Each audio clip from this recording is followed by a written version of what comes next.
Kivish. I wonder who it could be. Hello, everybody. Esper here, and welcome to my new campaign for my patrons. It is entitled The Land of Dreams and Nightmares. This is going to be a campaign that we're going to do probably a couple sessions a month. And tonight we just have two characters with us, but expect additional characters to be in future sessions.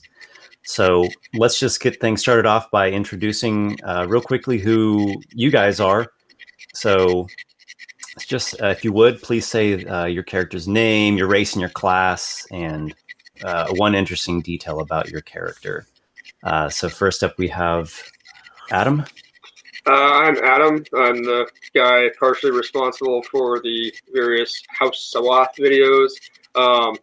My character is Kivish, the Dwarven Druid from the swamps. He's a Circle of Dreams Druid, level 5. And you have a horse or pony? Yes, he rides upon a strange, glistening black with pale white eyes horse called Tynan. Nice. And Dennis? Hello, everybody. My name is Dennis, and I am playing Lykarr Talvantis. He is a 5th level Storm Sorcerer. He is actually going to be a descendant of one of the people who brought the evil Mer Queen into power. So speaking of which, I'm going to just give a little bit of backstory for this campaign, as well as share the map here. Okay. Everybody can see that? Mm-hmm. Okay. So this is the realm of Drakengrim, an island realm surrounded by the Sea of Dreams. There was a time in which the land of Drakengrim had a beloved queen. Her name was Amarantha, the Mer Queen, who ruled from her sea castle in the Northern Bay. This was an era not so far removed from today, for the eldest of Grey Elders can still remember their youth when the folk regarded fondly the Mer Queen. As Amarantha's rule progressed, so did her interest in the arcane arts. With the aid of the wizards of the Silver Citadel, she developed into a mage of legendary spellcraft. Her pursuits, however, steadily developed into a lust for power. She lured a rival fleet into the Northern Bay, then called up rocks and vortexes to destroy their ships. When the leaders of the city of Rockness cried for Amarantha to be exiled, she set plagues and foul storms upon the city till it fell unto ruin. Soon after, she performed a nefarious ritual that transformed her into a lich. At the height of her reign, the Templars of the Sacred Flame launched a crusade against the deathly Mer Queen. While they managed to defeat large portions of her forces and even wound her, she proved too great a foe. Amarantha cast a plague-like spell over the land that eroded the connection between mortals and the gods, thus debilitating the Templars.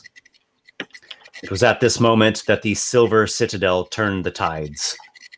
They had ever been supporters of the Mer Queen, but as she stood over the corpses of the Crusaders, preparing to drain their souls and recover from her wounds, the wizards struck against her. They were unable to truly slay her, for hers was the power of a demigod. But the archmages, at their utmost effort, managed to bind Amarantha into a state of eternal slumber beneath her sea castle.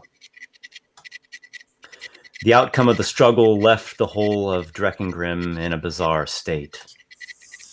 The dreams of the Mer Queen continue bearing influence over the land.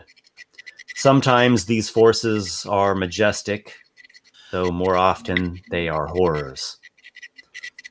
The ocean surrounding Drakengrim has become a mystifying expanse, and few who sail into those dark waters ever return. In the absence of the gods, many people have turned their praise to the great old ones. Some folks still persist in maintaining hope. Others are reveling in the rubble of what once was. And above all, the will to survive and find prosperity drives the hearts of mortals. Though even in the merriest of moments, one can still catch whispers of strange shadows lurking about, here in the land of dreams and nightmares.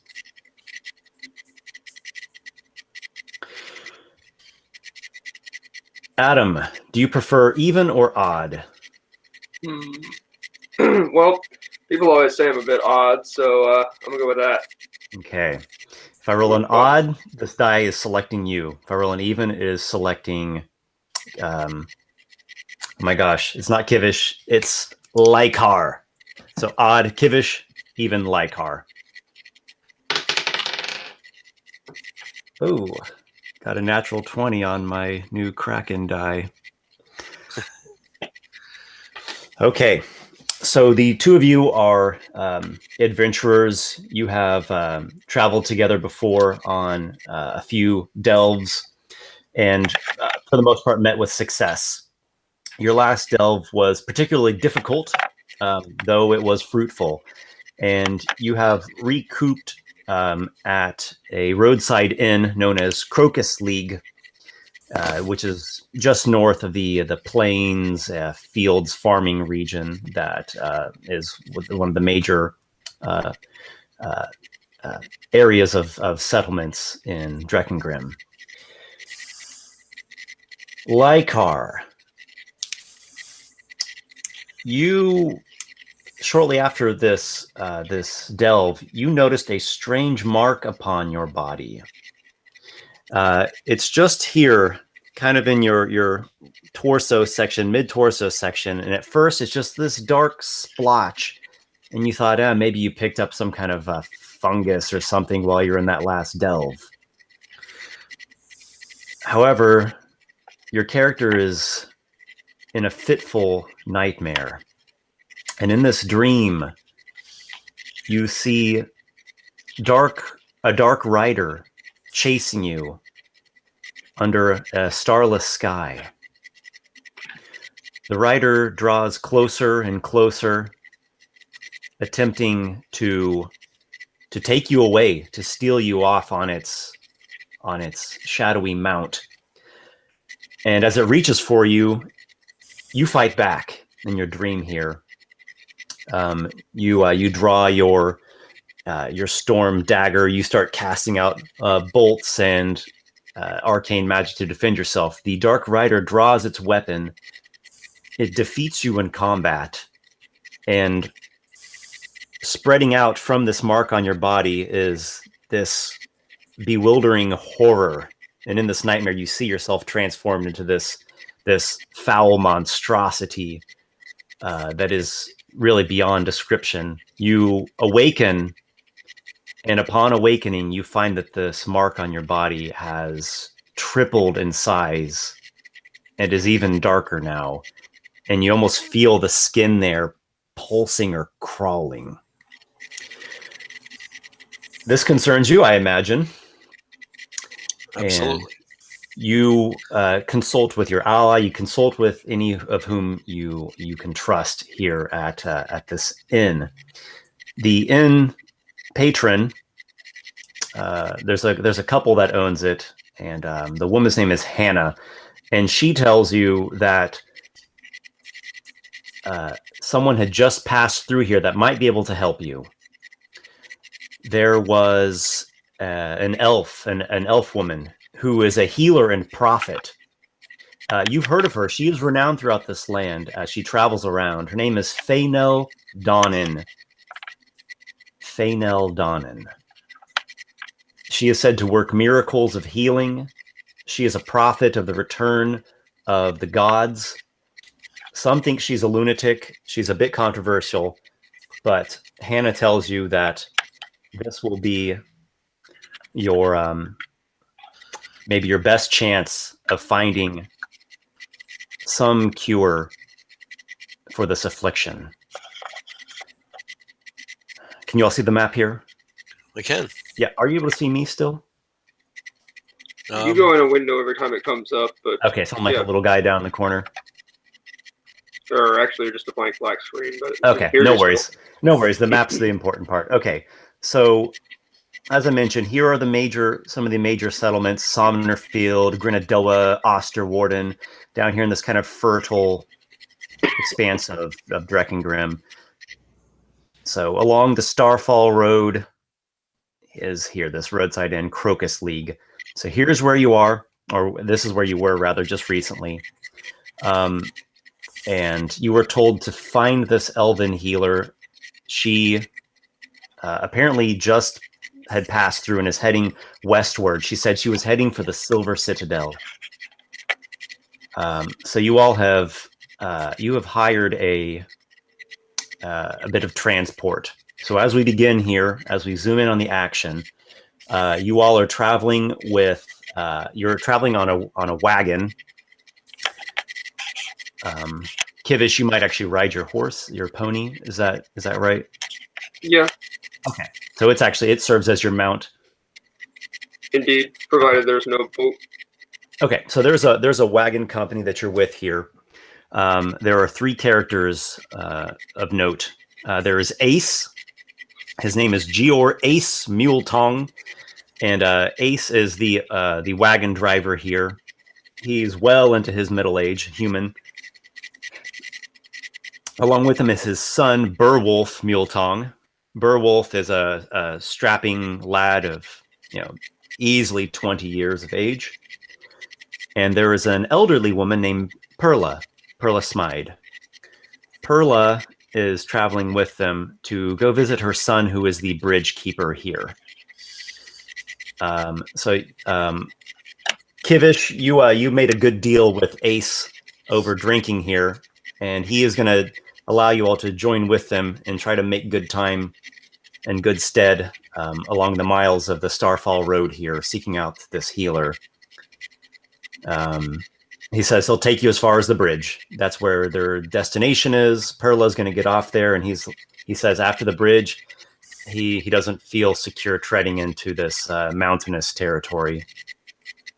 I'm not sure what it's like on roads that aren't made of water, but if my silver is good, I hope you know. It'll do plenty well for me. Burwolf here will keep an eye out for any ruffians along the road. And if Perla will grace us with a song or two of hers, I think we'll find ourselves with an enjoyable ride. It should be a calm, steady way up to the bridge there. Maybe we'll find your healer after all. Apparently she was just on foot. Weird prophet. Lykarr, have you revealed to anyone else besides your trusted ally Kivish this strange black mark on your torso? No, I think I would keep that between him and me. So when are you going to just let the cat out of the bag and tell me what in the world you want with Faynell, the prophet, so-called? Come on. You seem so adamant that you find her. Yes, my business with her is my own. Hey, I'm not going to go selling your deep, dark secrets in the town square. It's boring, man. Come on, we got to talk about something. There's many things to talk about that go on in these lands. We do not need to talk about me. My business with her is private, but it is of great importance.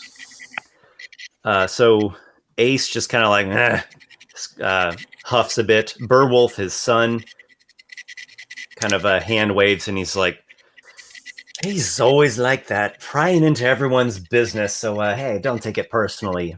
And then he goes on talking about his crossbow, and it's like this new model that he just picked up, and he's got it all oiled up, and he's just dying to take out a bandit along the road. And he says he can, shoot their eye out at 100 yards pace. You know, a stave of you would put a bigger shaft further downfield for less money than such a fancy thing as that. Are you speaking Dwarvish or something? I don't understand a damn thing you're saying. He doesn't bother repeating himself. He just continues on, just kind of talking about how awesome this crossbow is, and it's better than this other type of crossbow. And he just totally is, crossbow man here, talking about all the specifications and technical benefits of his superior model. It's a pretty big one too.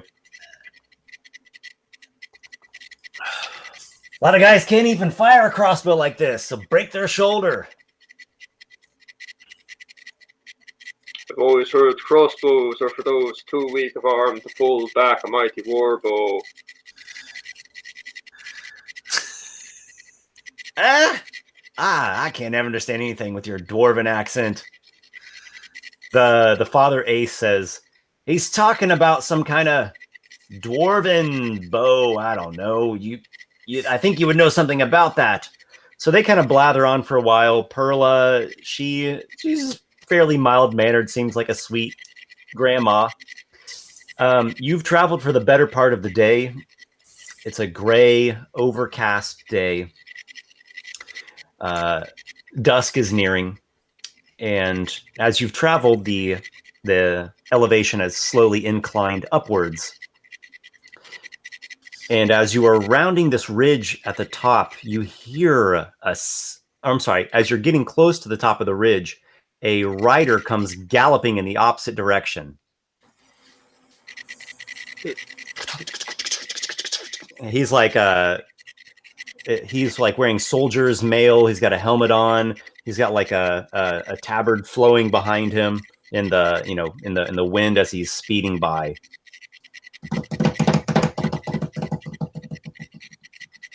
The town we left does not seem on fire, so he pays no heed. He pays no heed and just like blazes past your little wagon train there. Do we recognize the tabard?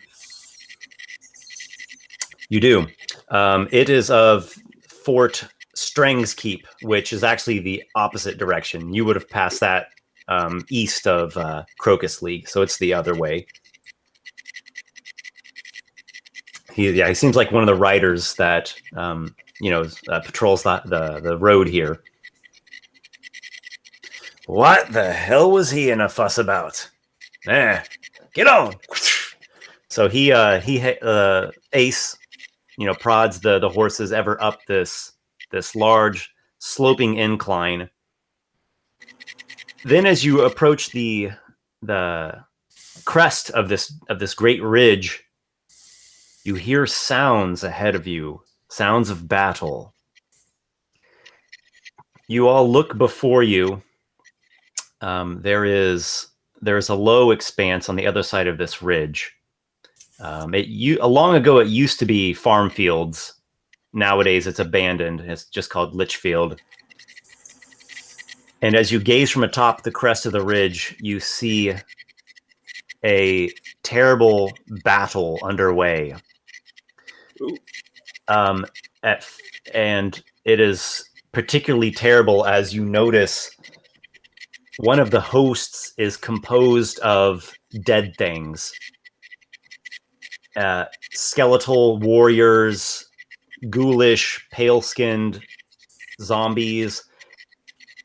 There are other things too, ghostly, spectral, wailing, wraith-like things amidst their numbers. Everyone make a perception check, or I guess both of you make a perception check. Okay. That's a natural 20. I beat you by 3. Astro die. Okay, so it sounds like you both rolled really high there. Oh, I got a 3. Okay, I thought you said I beat you by 3. Okay, so you rolled not so well. No. Kivish, however, you notice that actually what is happening here is not an army of men fighting undead, but rather 2 armies of undead fighting each other. One appears to be more reanimated soldiers, and they are led by, they're being commanded by a human. The other, force is not quite so well equipped. They do not appear to be well maintained corpses, but rather boggy, drowned, in all sorts of states of disarray, savage things. Also, they are also the one that has a number of incorporeal undead in their host. So you said a living human commands the first one, or... Indeed. Well, he appears to be living. His skin has normal coloration to it. He is wearing a long black robe, and he's holding a staff, some sort of like a wizard staff. The other army, the more I'm going to say exotic one, it is being led by a woman who is clearly undead. She has like hollow eye sockets and little pinpoints of light in them, like a seaweed sort of hair. She looks like a drowned thing. Like a Lich Mer Queen, possibly, perhaps? She does not look like a merfolk, at least not that you can see. She doesn't have a fish tail or webbing or fins or anything of that nature. But who's to say? She looses a terrible banshee's wail. And when she does so, her forces seem to embolden the horses of the wagon rear and panic, and they veer from the road and they start kind of bolting downhill. So they kind of veer to the right and they just start speeding down this hill. Roll a wisdom saving throw for your pony. All right. With my own stats. Is it let's see, you're a druid, so it'll just be the stats of the animal. Okay.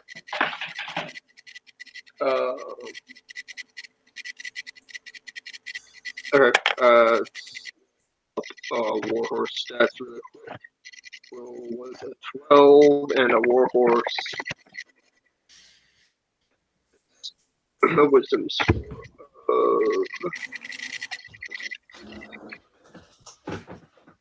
Okay, so he's looking that up.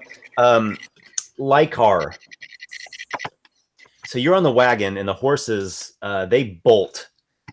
What do you think about that? What are you doing? What's your reaction to that?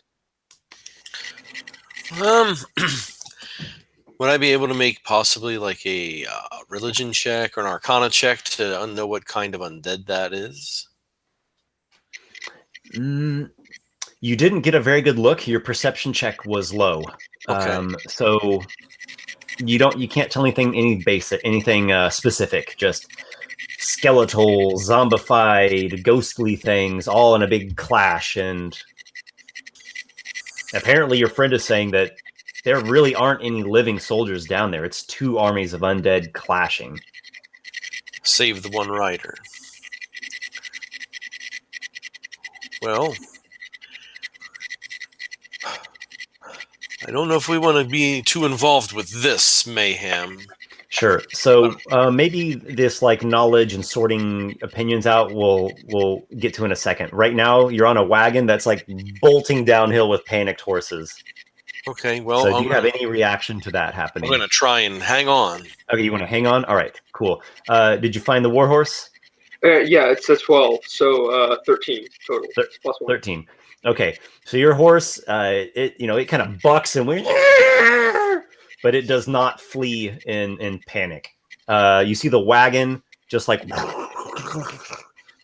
rattling down this hill. It's got rocks, there's logs, it's got lumps and different like ridges and stuff. This is not going to be a smooth or safe ride for your allies here. What do you do? Say, hey, calm down and stay, don't run it. Oh. Lykarr, you okay down there? And if there's no response, I'm gonna go, like, ride as safely as I can down the hill after them, just to see if like they don't end up in a heap of broken bones and shattered wooden cart bits. Okay, so you pursue them, though not at a rushed pace. Yeah. Lykarr, make an acrobatics check. Okay.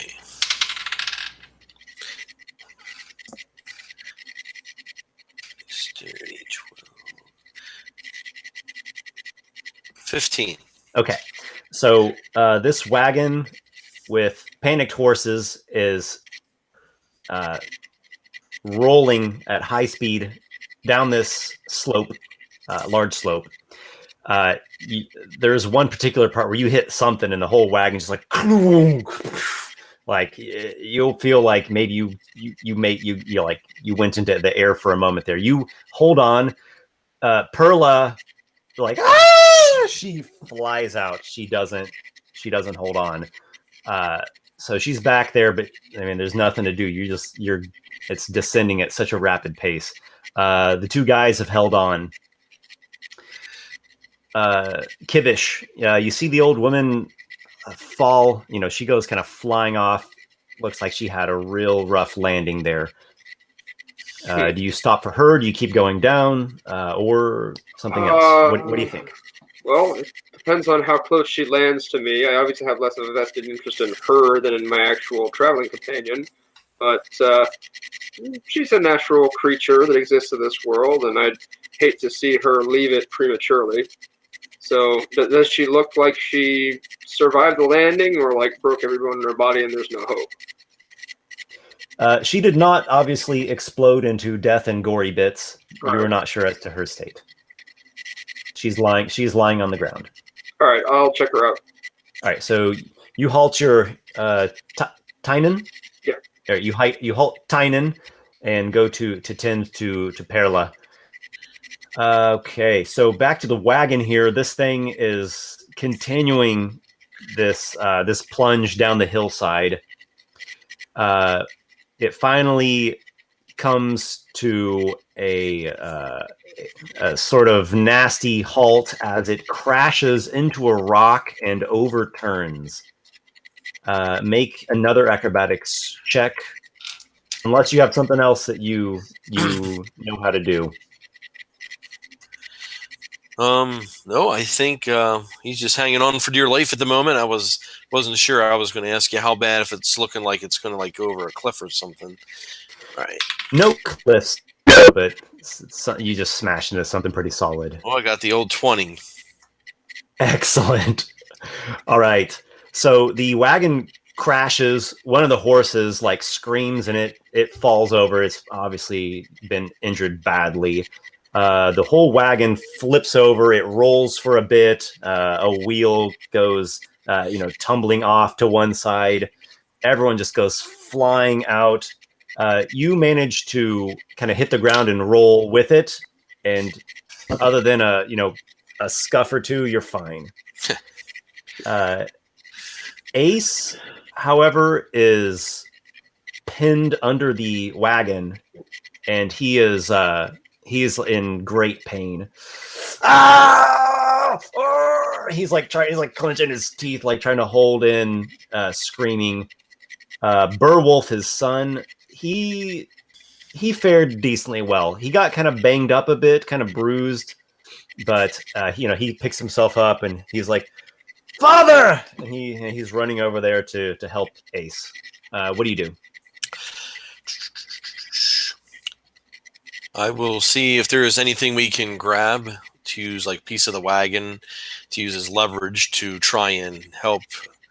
What's the guy's name? Ace. Beowulf. Okay, Beowulf the son. Okay. To help Beowulf to get the wagon off of Ace. Okay.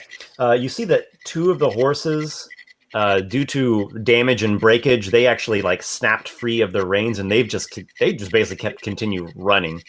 The final horse, it like picks itself up and it's like, and it's bucking and kind of like pulling this against the reins and the harnessing. Make a strength check. Okay, my specialty as a sorcerer. Well, I rolled a 1 and I have -1 on strength, so we have 0. All right. Beowulf, he's trying to lift that part of the wagon off of his father, who's in agony, and it's like he's not getting it quite to budge. And he looks at you and he's like, "Come on, put your back into it." Kivish, you're at Perla now. You dismount and go to tend to her. Yeah. All right. She's lying face down in the grass and mud, and she's clutching her back, and she is in great pain. Oh, my back!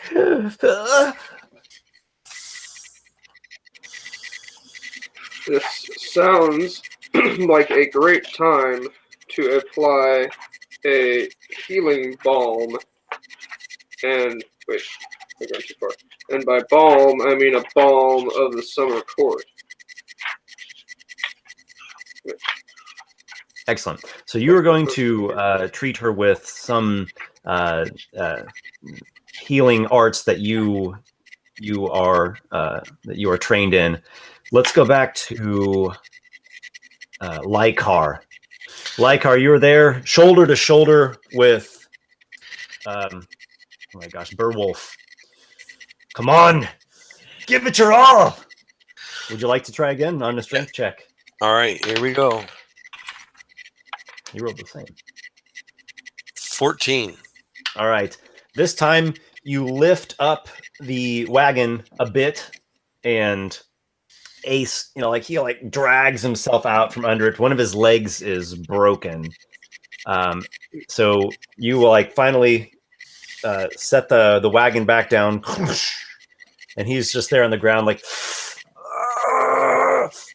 he's just trying to bear through the pain. Kivish. Yes, I'm going to spend one of my 5 per rest pool of D6s I have of healing to give out with my Balm of the Summer Court, which is a Circle of Dreams Druid feature. Very well. So, in game terms, that heals her for 2 plus 1 temporary hit point, and then in lore/world terms, I'm going to, rub my hands together, maybe with a bit of pine tar and a little sprig of juniper in between them to make a very rushed version of a poultice, which I'm going to kind of say a spell into and then apply to her back and hope that it fixes it. And by hope, I mean I assume I've used this before, so I know it would do something. Sure.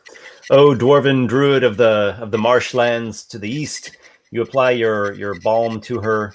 It seems to soothe her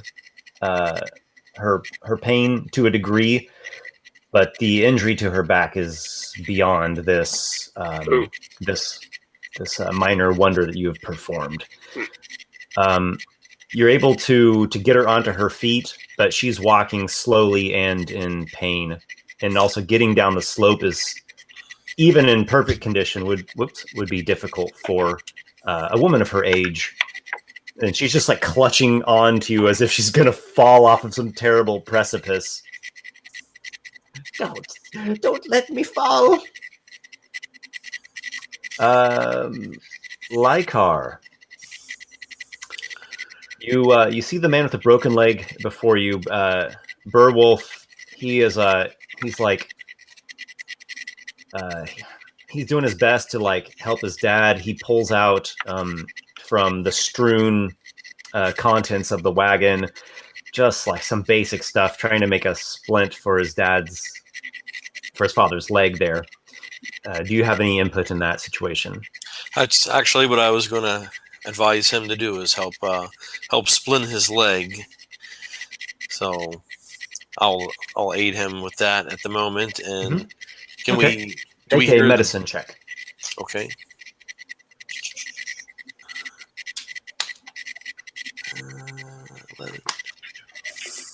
14. All right. So you're getting the leg in a basic splint. It's nothing all too.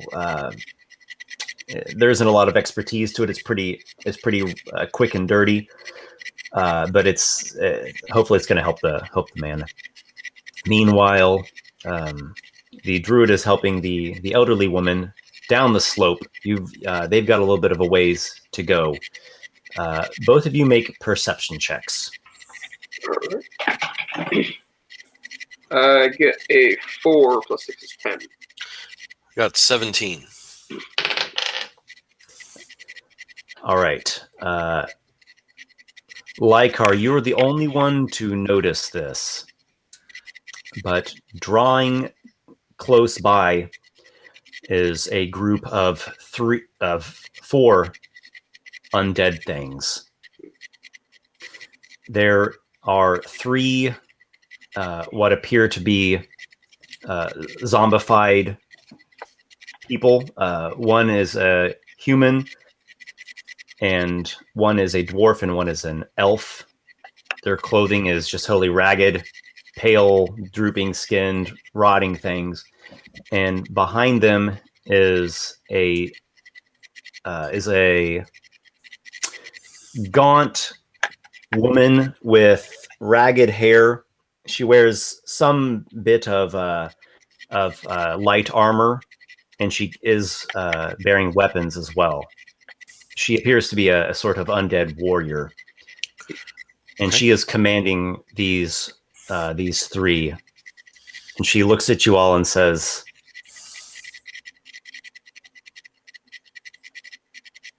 "I believe this is one of the most pathetic things I've ever seen."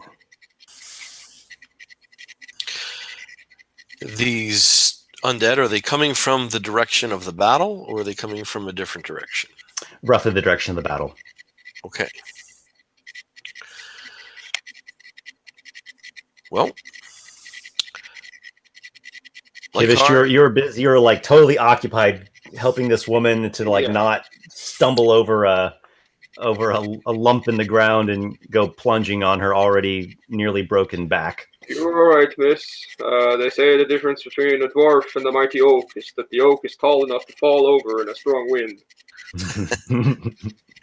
She just keeps like wincing in pain between, like easy. She's real nervous, but she gives you some thanks as well. She seems appreciative. Lykarr, do you have a response to this undead warrioress? Yes, I'll tap Beowulf. Ready yourself, man. Look what is coming. And then I will try and get the attention of my traveling companion.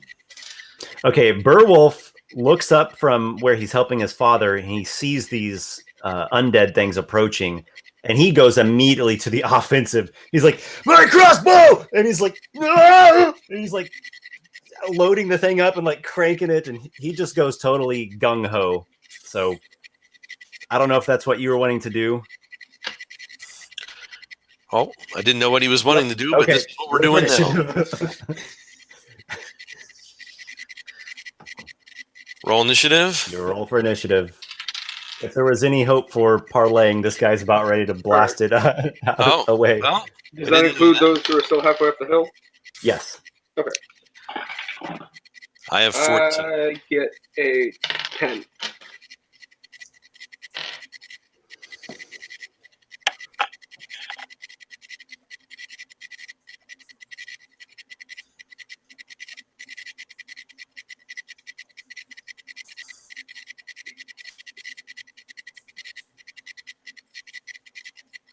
$14 Lykarr? Yep. 10 for Kivish? Yeah, 10. Yep.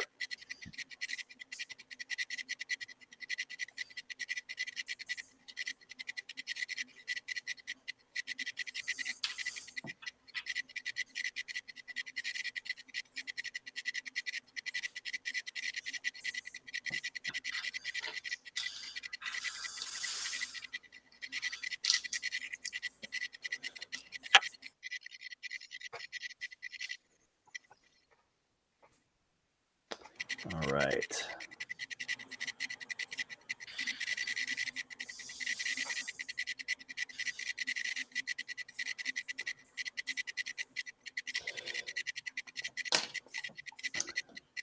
So yes, Kivish, you are aware now of what's going on.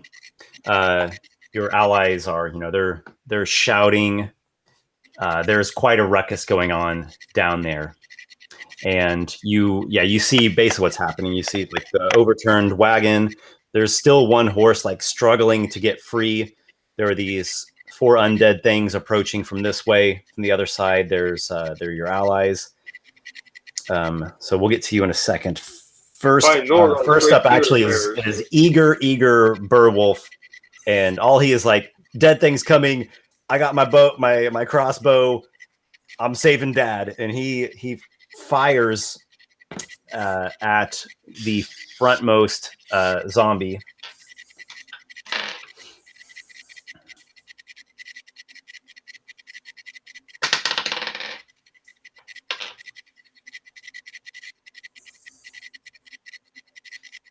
And it seems a very slow and clumsy decaying thing, most easy to strike. He puts a crossbow bolt into the thing. Lykarr, you see this happen. What do you do? Well, I guess parlaying is out of the question at this point, since we're already in combat. So we are going to cast a spell at the frontmost zombie. We will cast Acid Splash, which is a cantrip. You see 3 zombies that are essentially adjacent. They're roughly in a line heading towards you. They're on the other side of the wagon, maybe 20 feet away from you. And then the undead warrior woman, she is just back a few steps behind them. Okay, well, I guess we're going to go with plan B here, Acid Splash onto the zombies. All right. All right. I rolled a 1. Alrighty then. So you fling this bit of acid, and it doesn't really go anywhere. The undead warrior woman again just gives a little smirk, and she just shakes her head and is like, oh, pathetic. And she just sighs. She draws out a longbow, takes 1 shot at you and 1 at Beowulf. The shot towards you is 13 to hit. Oh, that's my armor class, 13. And she got Beowulf as well with an 11. And that's actually his armor class exactly. Okay.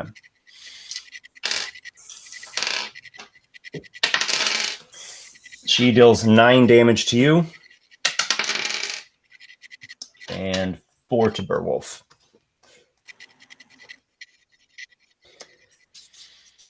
She then skirts over to the side and takes cover behind the wagon and is commanding her undead. Go in there, tear them to pieces.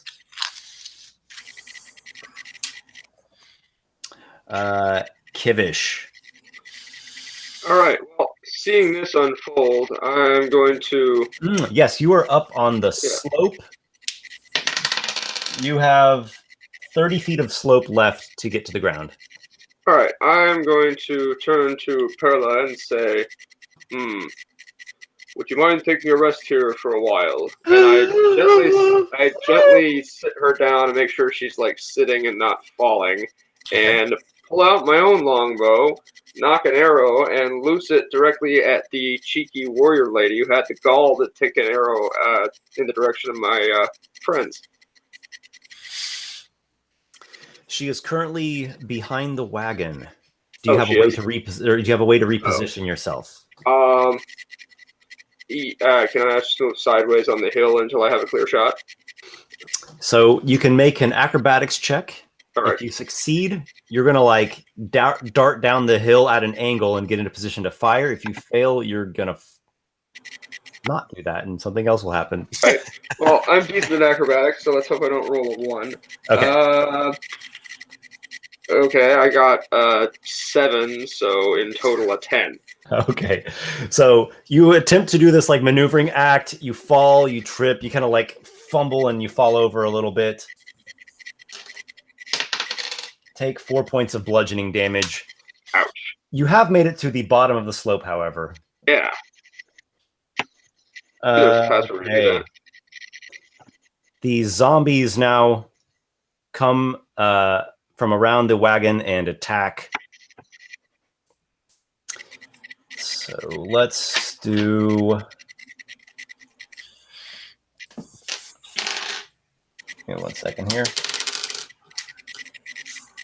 One of them is attacking Beowulf, and 2 of them are attacking the Sorcerer.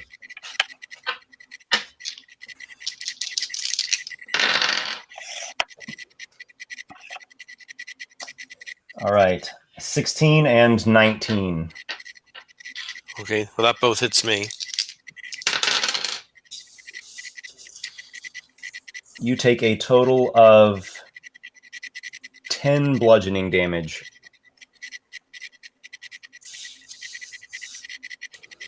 The zombies just completely wallop you. They're just slamming with their big rotting fists, backhands. One of them is like try to like choke you. Beowulf is having none of this. He goes to strike the one that is directly in front of him. He drops his crossbow that he was so high and mighty about, and he brandishes a mace. He actually makes 2 swings with this. Both are hits.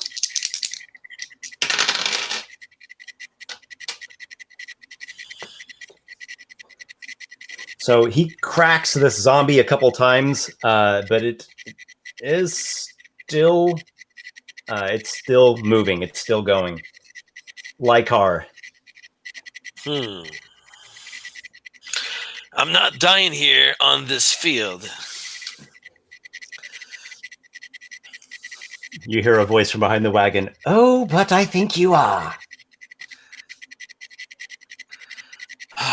All right, well, I guess we need to up the ante here. I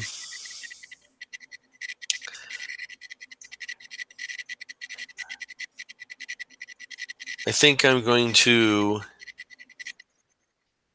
disengage and move back a little bit. And then I'm going to cast Mage Armor upon myself. It'll give me a little something more.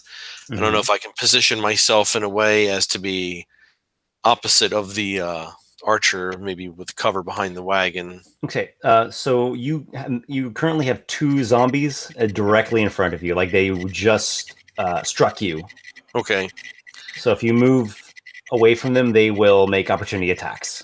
All right, well, I'm running out of health, so I guess we'll have to stand and fight then. Uh-huh. I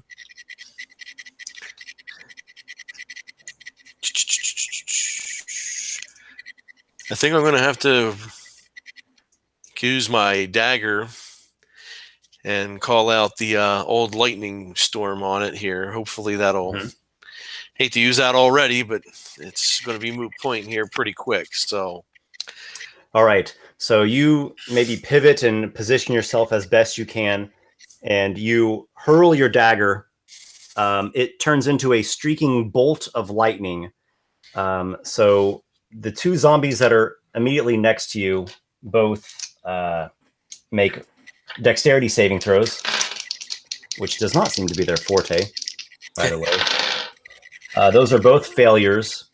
And then make an attack roll, just a dagger attack roll against the final zombie that is engaging Beowulf. Helps to roll the 20 and not the 12-sided die. 18 plus 3, 21. That is a hit.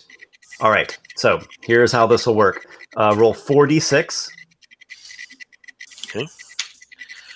4, 6, 11, 14.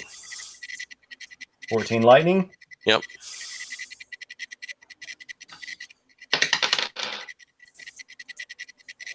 All right. The lightning bolt like ripples through the two that are right next to you. That it smells terrible now. You've got like singed, rotted flesh. The final one takes the dagger like straight into the side of his head. Lightning like blasts out his other ear. Zombie brains go splattering everywhere, and it just like falls to the ground. And the dagger just flips right back to your hand. I said I'm not dying here in this field. What was that? That appeared quite effective. The undead warrior woman from the other side of the wagon, she actually takes off running. Ah! She goes running just as fast as she can. So she gets 60 feet away. So she is in.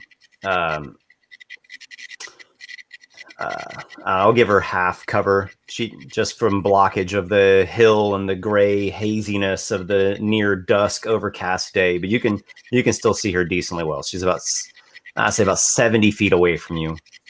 You've still got two zombies right on you, but that lightning seemed to blast them pretty good. Kivish.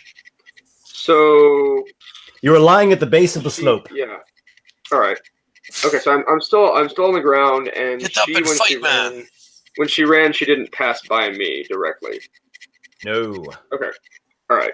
So yeah, I stand up, and that costs half my movement. Half your speed.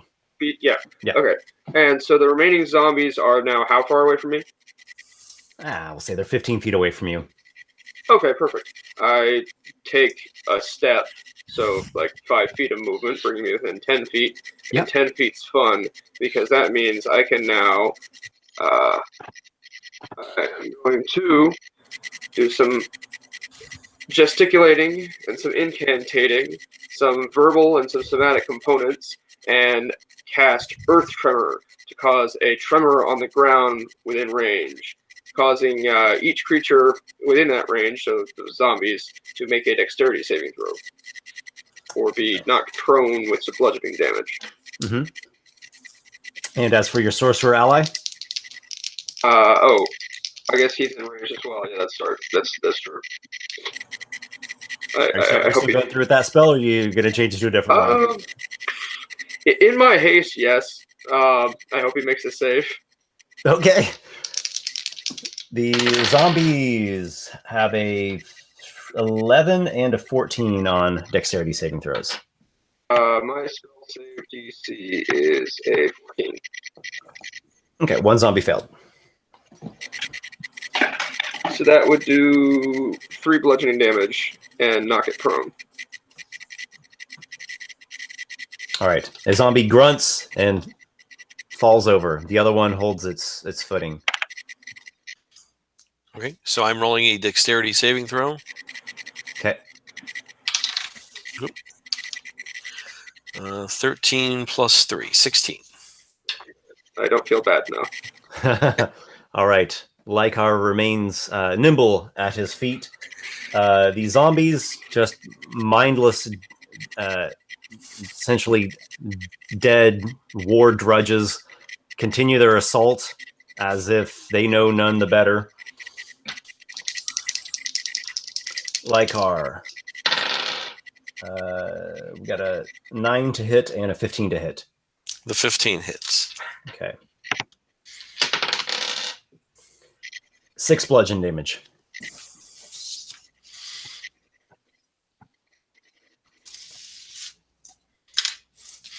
I'm not dying on this. Are you still on your feet?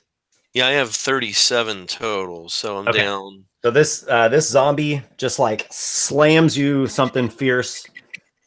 groaning and moaning. It has like, half its face sizzled from lightning, but it's still going. Next would be Beowulf. What is this? What is this?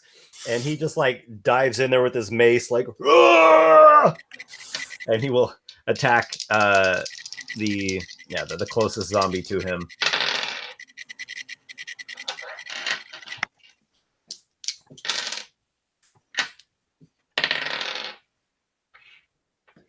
All right, give me a second here. All right, he smashes the thing like right into its spine. It like half like caves over like this, but then it like maintains its footing, and he bashes it again and just zombie brains, and it falls to the floor. So it's decimated, and it is your turn. You have one remaining zombie. All right. Well, I think I will just do. I'm just going to do Ray of Frost at it and see what that does. It's another cantrip since it's right in front of me. Okay. Make your attack. However, you do have disadvantage. Uh-oh. Okay. Yeah, the thing's grasping zombie hands are right in your face as you chant your spell. Well, I rolled a 4 twice, so we'll take the 4. What does that give you for total? Well, 7. Miss. Yeah. The zombie evades or maybe withstands your ray. The undead woman continues her flight. It's kind of hard to see her now. Kivish. All right, seeing my friend battling against this zombie in front of me and casting frost that it somehow seems to resist, and being a little bit unsettled by the fact that it's not harmed by the frost. Never mind the fact that it didn't hit in mechanical terms. I am going to draw a Wicked Seax of Blackthorn and Bog Iron, which in game terms is a scimitar, and I'm going to run at it and take a whack. Nice. I will give you advantage because all three of you are like hitting this thing from like triple sides, so you have some kind of flank going on. All right, let's see if Nyarlathotep grants me his or her or its blessing today.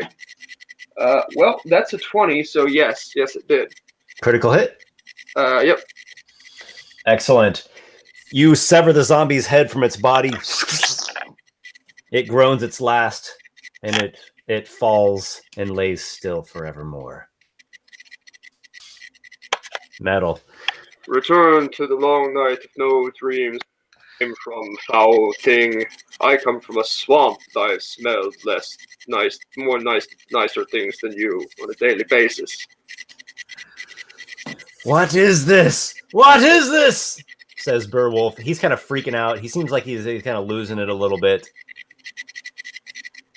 His father, Ace, is grasping his broken leg. He's got it splinted up, but he's in great pain, and he says, "Oh, what dark times are upon us now." I tell Beowulf, study yourself. Your father needs you. Pay attention. I've never seen that before. The thing took a crossbow bolt straight in the gut and kept moving.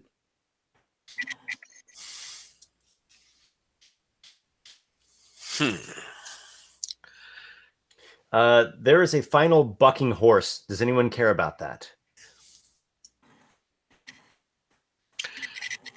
Can we try and calm it down, or? Okay, make a animal handling check. Well, I think this would be better suited to the druid. Well, 19. Okay, you're able to calm the beast. Is this one of its legs is a bit hurt, but it's not broken. It's able to keep going. Just has a bit of a limp in its gait.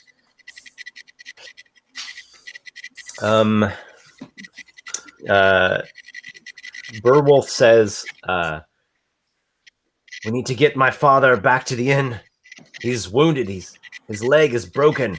Let's get him on the horse, and I'll lead him there.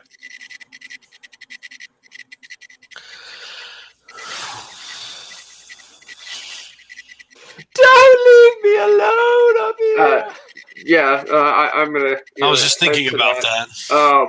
I was waiting for him to finish sorting out that other horse. I'm going to say, "Come, Dynan, fetch the lady, and we shall go with them." And I'm gonna, whistle for my own horse and call for him in a language that I assume nobody else speaks because it's druidic, and have him bring her over if he can.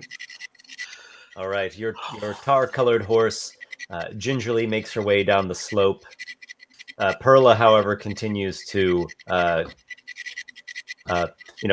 plead that you don't abandon her there on the hillside as night is falling and strange, deathly things are stalking the land. All right, if my horse can't pick her up, then I'll walk up there and get her myself. Ah, yes, the horse finds it much difficult to pick up the woman, having hooves and all. Yeah. She is very happy that you have returned back to her side. What was that you were fighting? Was it the Walking Dead? In a manner of speaking. It was the Talking Dead. Oh, black times are upon us again for the walking, talking, stalking dead. So the men, they want to head back to Crocus League. They want to head back to the inn. Perla as well. She says she's very worried about her son, but she is in obviously no state at all to try to press forward beyond the ridge down into the fields of battle where ghastly things are meting out whatever dispute that is. All right, so I got my Drunken Grim map out. We didn't make it anywhere near the bridge, did we? You did not. You rounded the ridge just to the east of Litchfield. All right. And so one of these people is the bridge keeper? Perla's son is the bridge keeper. So implying he has some sort of a lodging. Yes. It would take us all night to get there. I guess logically, Crocus League is the closest place where we're ensured some degree of safety. You are 10 miles west of Crocus League. Oh, okay. So it's still like half a day back. It is a ways back. Yeah, you left kind of later this morning, and it's nearly nightfall now. All right, I'm going to call Lykarr over to discuss the situation. Very well. I'm in a bit of a dilemma here with my condition that is worsening. I wish to find the druid and make haste, hopefully to find a cure. The elven healer. Yeah. Yeah, that's a good question. Burwolf speculates. Could it be that she was caught up in the battle? Maybe she's fallen. Maybe she is one of the undead now.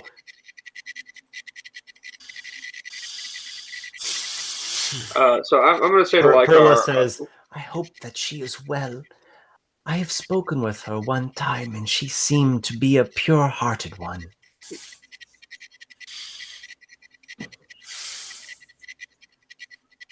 So I'm going to say to Lykarr, so these people are crying about going back to Crocus League, but I do not know if you have noticed, but we've traveled much too far to return there before the depths of night, if not the morning. And as loath as I am to suggest this, given we are in a place so dark and covered with trees and yet dry of ground and not covered with water, but I think we should tilt the wagon and camp here for tonight. You do not say. The only thing that concerns me is the battle just on the other side of the road. Mm-hmm. Yes, that is a problem. Yeah, you all are, if you can see this, Can you see my little mouse pointer? Yep. Yep. Yeah, you're kind of in this area here. You just Right. rounded a ridge, and ahead of you is this battle waging. You can still hear the sounds of battle. You hear the wails of shrieking wraiths and the clangor of arms and armor, the moans of the undead. So we have one horse and one eldritch dwarf-sized horse, and one wagon that's kind of broken, and 3 people. Yeah, the wagon's 2 of busted whom up can't something walk. bad. The one horse it's kind of hobbled, but going carefully and slowly, it should be okay. You're also at the bottom of a slope, so Right. it's not a good spot to be in. But I would suggest we pass there are on. some different opinions going about. Perla, the elderly woman, she wants to move. She's very very, very apprehensive here. She's Right. like, come on. She doesn't care if she has to walk. Her back's hurt. She'll lean on the dwarf. She just wants to get out of here. I see. Ace's leg is broken. Yeah. And he says, help me onto the horse, but we're going to stay off the road. Beowulf says, not going to leave I won't leave your side, father. So the 2 men, they want to proceed back to the inn, but they want to stay off the road. They want to keep down here in the field, sort of in here. Just travel by night. Kivish, the Dwarven Druid, proposed camping. And you, Sorcerer?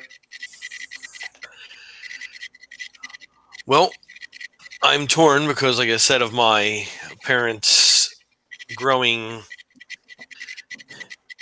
affliction upon my chest. Uh-huh. I don't want to let that get too far out of hand. Yeah. But we're not. The first thing is we got to get away from the battle. We can't stay here. So The only trouble is how much progress we can make when we're slowed to, basically the fastest of us walking speed by the fact that we have, one good small eldritch dwarf horse and one human-sized injured horse and 2 people who can't really walk. And yeah, other than that, the one of us that can walk are still just walking. well, seeing how we're not even a tenth of the way to the bridge, Yeah. I guess we're gonna have to go back. But again, the problem with going back is that, we'll be out here all night regardless. Although, oh wait, no, never mind. Crocus League is this side of Strength's Keep. Yeah. And I'm down to 12 hit points. Could we potentially make it to the river from where we are? You can head in the direction of the river. It's even farther away than the inn is. I see. Yeah, we're only like 5 of them little dots on the road away from the... You traveled about that. I mean, I guess I should be a little bit better with the icons here. You've traveled like that. That was about 10 miles. And the river's up here. It's probably more like 15 or 20 miles.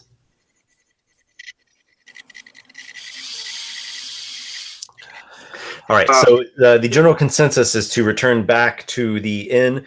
Beowulf helps his father, Ace, onto the horse. The horse doesn't like it too much, but it plays its role as a beast of burden, and they are essentially urging the party, let's go. We don't have time to waste dallying about here with this battle underway. Perla is quite nervous. She just stays within, arm's reach of the horse. Will you give me that steady shoulder of yours once again, good Kivish? Yes, though I don't like having to return to where we came from. This is not what I thought my coin was buying. And before we do anything, I'm going to spend 2 more of my daily pool of D6s to heal Lykarr for 8. Excellent. Balm of the Fey Court, soothing as honey is sweet. Does that restore hit points or provide temporary hit points? So it restores 6 of those, and 2 of those are temporary hit points. It restores a D6, and you have a pool of up to your level D6s. And then for each of those, it also adds 1. Like each one also adds 1 temporary hit point. Interesting. Okay, Sorcerer, right. do you feel that you're faring somewhat better? You're on mute, bud. There, sorry, must have hit the button. Yeah, we got to move, so I guess we'll go back to the town and regroup and strike out anew. And hopefully my affliction doesn't overtake me and I'm turning into whatever I dreamt about. Okay, so you all begin traveling. The going is very slow. It's very slow, and the ground here is a bit uneven. Sometimes you get into like these little soggy patches. Sometimes it gets a little rocky. Here and there are these tall swaths of grass. It's just wild fields where you're at here. Somebody, whoever would serve best as a guide, make a survival check. Well, I am proficient in that. Okay. So, yeah. Is a not very well, despite being proficient. That's a 9. Oh, before I forget, you all have accrued 2.5 milestones. Ooh. Oh wow. That was Two from the combat encounter and 1 from the flight down the hill. Or I'm sorry, half from flight down the hill. So that will bring you each to a total of 6 milestones. Okay. Give me just a moment here, because that you're going here through the nighttime wild fields is taking a turn for the the not so good. And also, let's see how much time has passed here.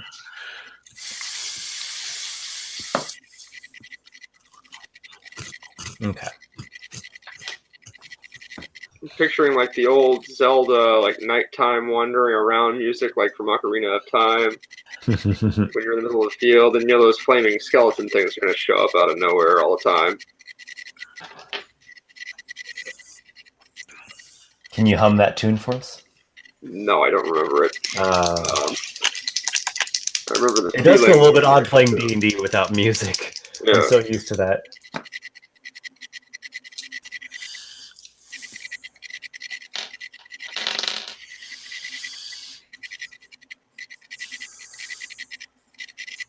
Okay, bear with me just one moment.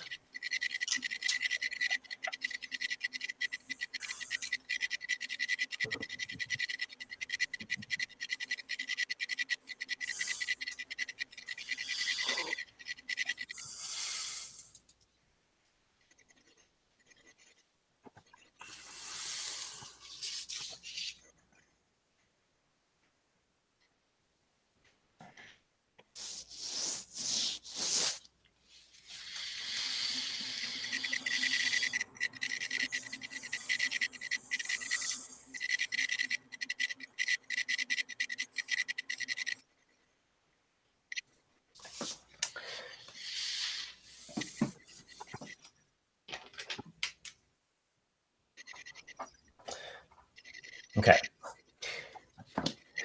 You all have trekked for an amount of time, not very long, and the going is just really difficult. There are muddy, soggy patches. You keep hitting all these tall swaths of wild grasses, just tall, hard to go through, scratchy things. It's hard to see where you're going. It's real dark. Does anyone have a light source, by the way? I have dark vision. No, actually, I don't have a light source. No, but you have dark vision from being a dwarf. Yeah. I have torches. Lykarr, do you have torches? Yeah. Okay. The men request that you light the torches. Like Beowulf particularly will hold one. All right. I have torches too because I'm stupid and forgot. Despite having written it down.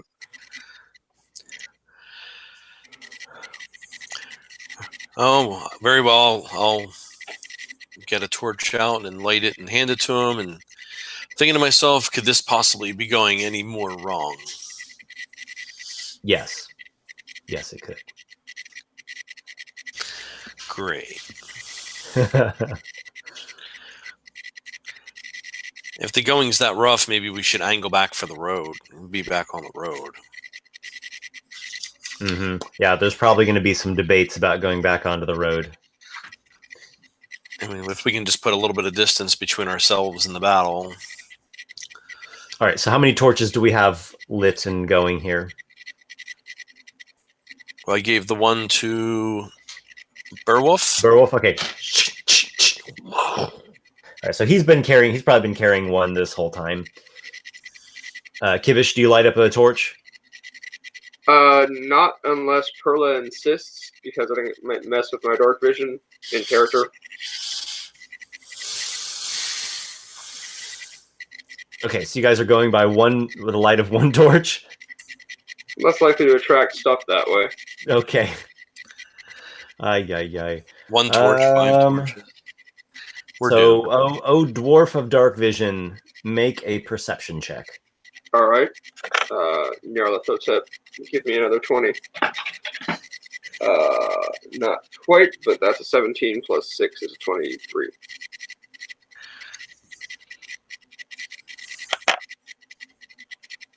Okay.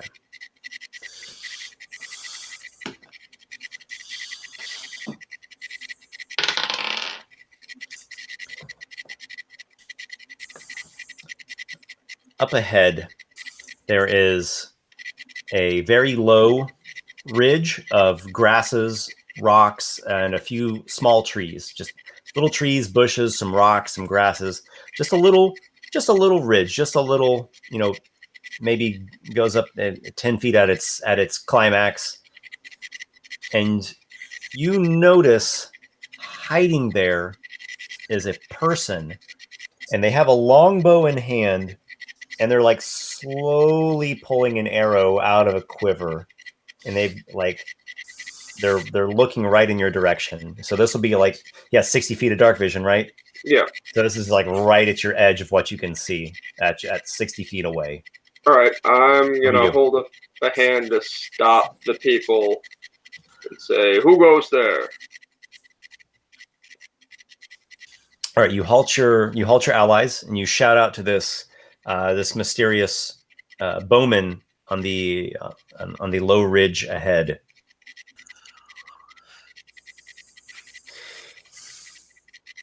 There is the sound of an arrow flying, and it strikes the ground right between your feet. And the voice says, "The next one is going to be between your eyes.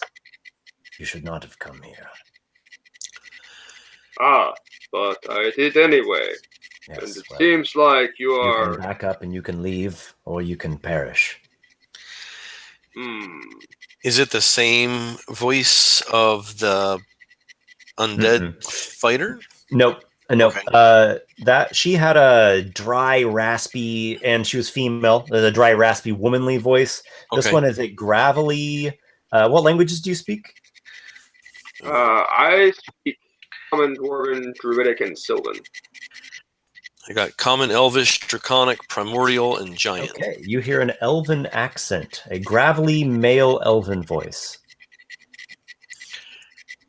At the moment, Kivish is the only one that sees it. So he's basically said you're treading on his territory and to leave at once, or he is going to impart violence. I'm sorry, I'm Threatening afraid I do not shadowy elf understand your fellow. patois. You will have to speak clearer, friend. So he's speaking in Elvish then?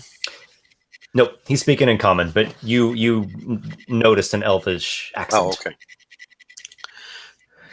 Which is why I said I don't understand his patois, since I assume I hear it but don't know that it's necessarily Elven.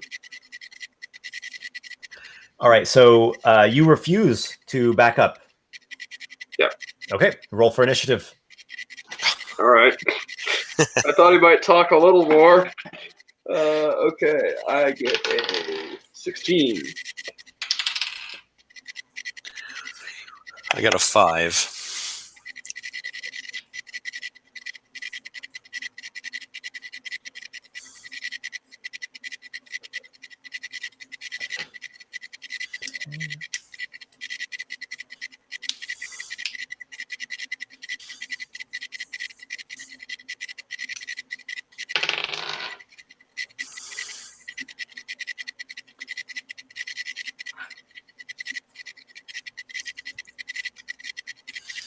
All right.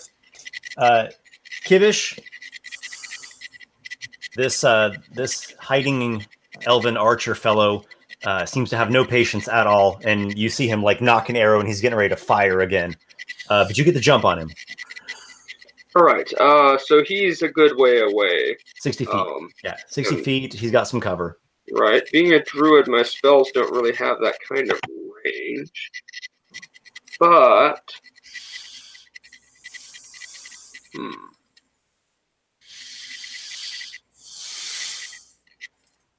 well, in character, he's an elf and has, or sorry, in character, I don't know that he's an elf and therefore has dark vision. So I could use Druidcraft to put out our torch and see if he misses.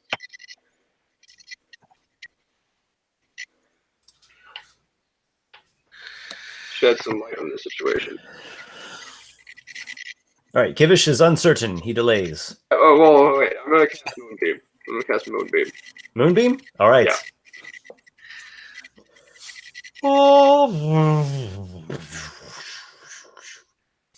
Okay, so he's bathed in a silvery column of light. He begins his turn in that and makes a wisdom saving throw? Yeah. Okay. Constitution. Constitution? Yeah. 15. All right, that makes it. Any other half damage? Half, yeah. Half damage, okay. So, rounded down, that's 4. Okay. Any other effects that happen? I mean, if it's in a different form, if it's a shape changer, it would make it a disadvantage. It would instantly revert if it failed. Dim light fills the cylinder. Okay. Yeah. Nice. Okay. So he's he's a bit, I don't know, singed slightly. It's not pleasant for him to be in the moonbeam there, but he withstands it fairly well. He is going to he repositions himself. You can still see him, but he gets out of the moonbeam radius. This is a 5-foot radius, right? Yeah. Okay. So he repositions himself, kind of like gets behind some bushes up there on the ridge, and then he fires at you. He like stares you down and fires at you. There are 2 shots.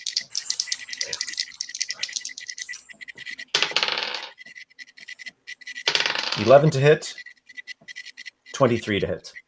The 23 definitely does. The 11 doesn't. Okay. 7 piercing. All right. That you should certainly not have done. This will be your last mistake. Beowulf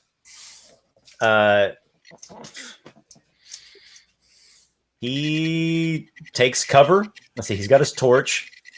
He takes cover from the closest thing he can find, which is sort of low boulder So he just like gets behind. He's got to like back up against it, gets his crossbow out, loads the thing up. He probably just like jams the torch into the mud. Lykarr. Apparently out there in the darkness, there's an elf firing arrows at you all. Oh boy. Is there any cover nearby for me that I could... Yeah, that low boulder is large enough that a total of 3 people could get behind it. Because we have 2 people on horses, they're just going to be sitting ducks. So that's not good. I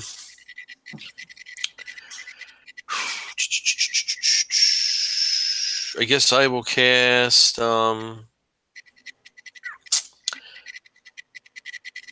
Oh man, I don't know if I want to use radio firewall. I'm going to cast acid. Let me see what the range of acid splash is. I think You it's cannot see this person on the ridge. He's okay. in darkness. He moved out of the moonbeam. Okay, so we know what area he's at. Like within a few, like maybe 10 feet, 15 feet. I know sort of where he is, or I have no idea where he is now.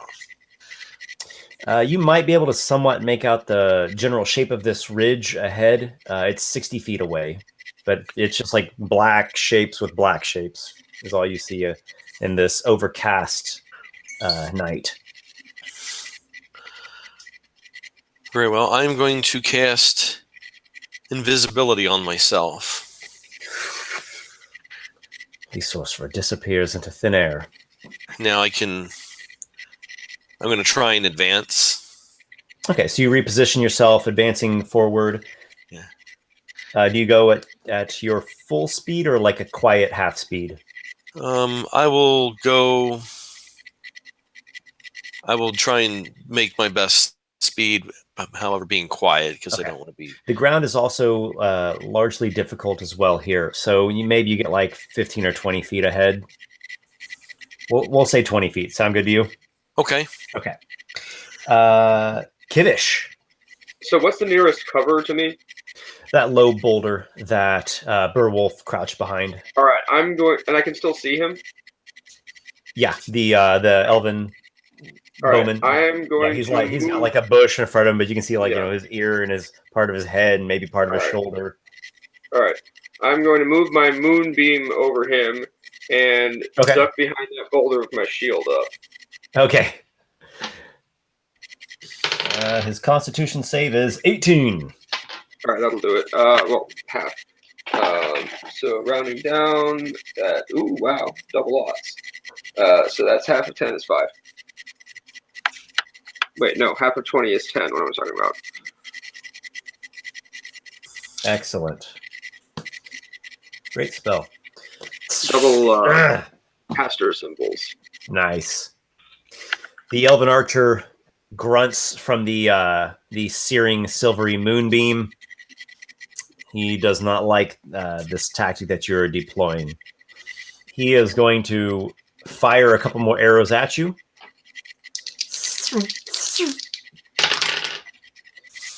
18 to hit and 17 to hit.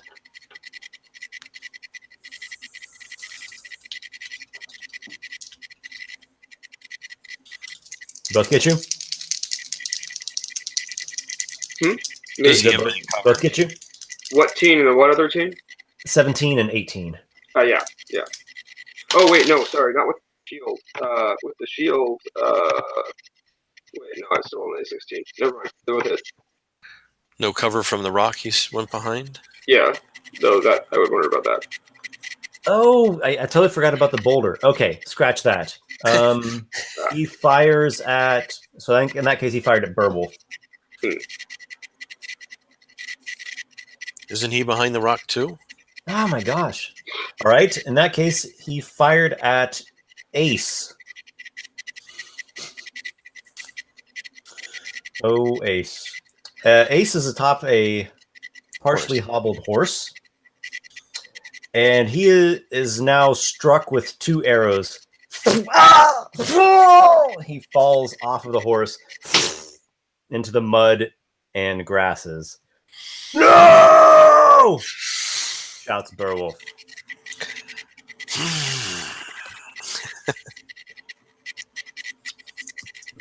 Lykarr. Well, I will continue my slow advance until I can definitely get a good fix on his position. Okay, so you're going through the grasses here in the dark. This ridge is approaching closer and closer. If you want to use the dash action, you can get up to the base of this low ridge. Well, I'm not trying to get... It's all just dark to you. Okay, I can't see him at all, even with dark vision. You have dark vision? I'm a half elf. Oh, you're half elf. Yep. Oh my gosh, the whole time I thought you were human. Nope. Oh my gosh. It's okay. Okay. So in that case, what you saw happen was after he fired his 2 arrows, he went like behind the ridge on the other side. Okay. I think, well, I'll advance as best I can, then I'll hold my action is after his. Can I hold my action of the next turn? So when you can delay if you want and just not do anything and take your turn later, or you can like do your speed and then use your action to ready some action. Right. Well, I'm not trying to go toe to toe with this guy. I'm trying to just. My plan is to just when he comes back up, I'm just going to drop fireball on him because we're not. Okay, so you ready your action to cast a fireball. Okay. Yeah. That's fine. Yep. Is that good? Okay. Yeah. Kivish, you're shoulder to shoulder crouched behind this boulder with Beowulf, who's shouting at the sight of his fallen father. Just so he didn't actually do any damage to me the last turn, right? He did not. I completely spaced out. You were crouched down behind that boulder. No, I just need to make sure I didn't need to make a concentration. Nope. check. Nope. Okay. So I just saw Ace get taken out, and yes. Ace has like an arrow in his chest and another one like through the base of his neck, and he's just like lying still in the mud. That's not good at all. So I see him though, still, right? Who's that? The elf. You're behind a boulder right now. You see whatever's in front of you. I'm so sorry. If I peer out from behind the boulder, I would see the elf. Yeah. All right. You peer out. You do not see him upon the ridge. Oh. He has moved elsewhere. I call out, "End this madness. It is me your fight is with, not these people. They are nice people." Make a persuasion check. All right. I'm not good at that.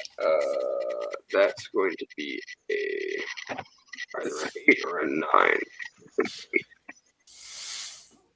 There is no response. Do you want to keep your position behind the boulder? Yes, but first I'd like to move my moonbeam in the direction I thought he went. Which way do you think he went? Well, so he shot at Ace. He probably is inching down the hill away. Okay, so you, as best you can, you probably need to see where you're putting the moonbeam, so you just get it out there as much as you can, like onto the far side of the slope. Roll a perception check. All right, that I am good at. That is a 16 plus 6 or a 22. Excellent. All right, so you listen as best you can to this guy moving on the ahead of you, and you do hear him there on the other side of the ridge. You position your moonbeam in your best guesstimate of where he was at, and you have positioned it well. I'm going to roll his Constitution saving throw. That is not a success. I don't think a 10 is a success. No, it's 14. All right. All right, so that's a 10. Excellent.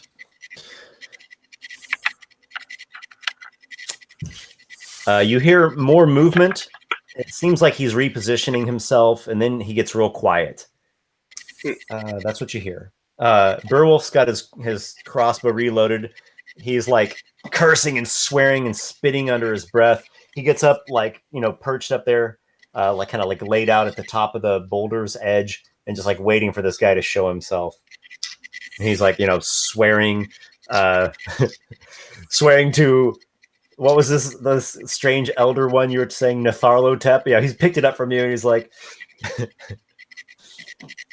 by the still beating heart of Natharlotep, or whatever this malign entity is, I will take down this bleep, bleep, bleep, bleep, bleep, bleep. Several expletives.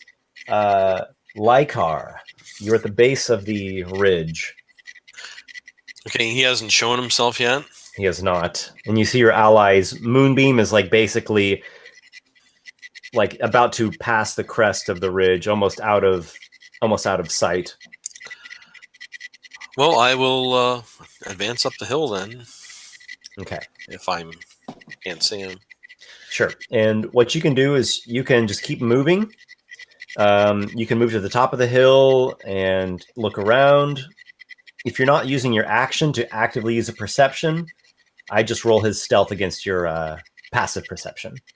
Well, I'll go up to the top or go up to where I can get a good view, and I'll stop and look and listen and see if I can hear him or see him. Okay, so you get to the top of the ridge, and I will do the roll as I just mentioned. You have no idea where this fellow might be.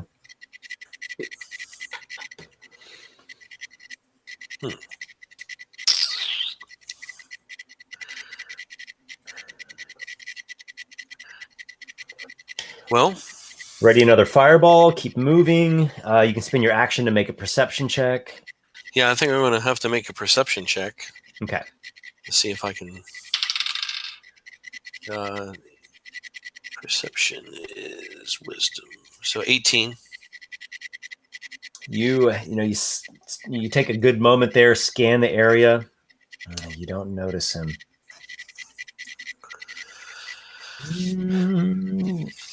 Kivish. All right, so now I can't see him anymore. Now that the moonbeam went on to him and he cursed. Yeah, you've from where you are, you've moved the moonbeam like as far as you can, because beyond is going to be rounding the top of the ridge out of your sight. Right.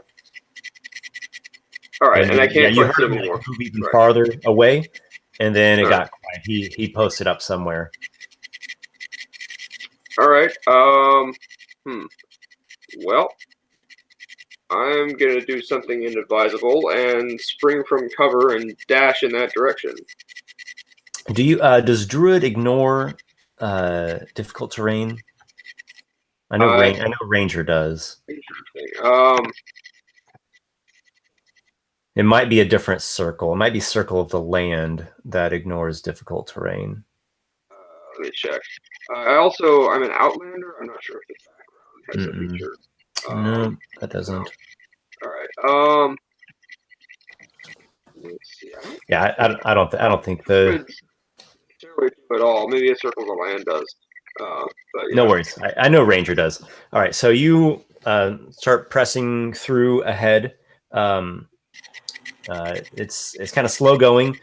Do you want to spend your action to dash, or? Yeah. And dashing. Okay. And your speed is? 25, not slowed by armor. 25. Okay. So you can get kind of to the base of the slope with a dash. Yeah. Okay. Beowulf. He sees everyone has changed tactics. Apparently the enemy is moving. So he's got his crossbow loaded. He kind of holds onto it, grabs the torch with his other hand, and he starts making his way forward. So he's like right behind you.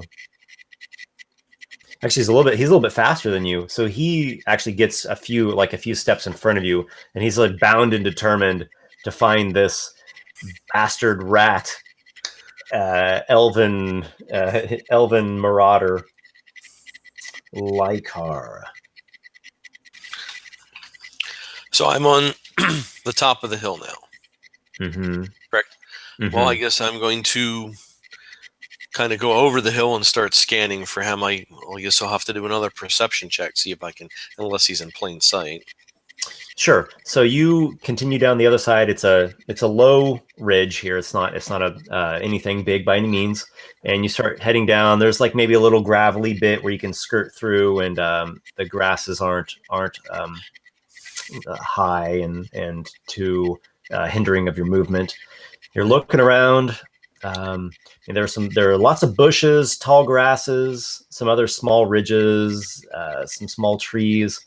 It's just wild landscape here, just like a wild grassland. You don't immediately notice him. He's clearly hidden. Okay. Obviously, he's hidden well. Okay, I just don't want to make sure he's just down there. Well, I guess I'll do another perception check and try and find him. 19 perception. So I got a 19. You don't see him, but you do see some footprints. There's a part of the ground where it's sodden and there isn't so many grasses growing in that particular, like little specific little spot. So you know the general direction he has gone, but you don't see him with that. Okay, well, nor hear nor smell. I will slowly make my way in the direction of travel. Okay. And go ahead and you make a stealth check. Okay.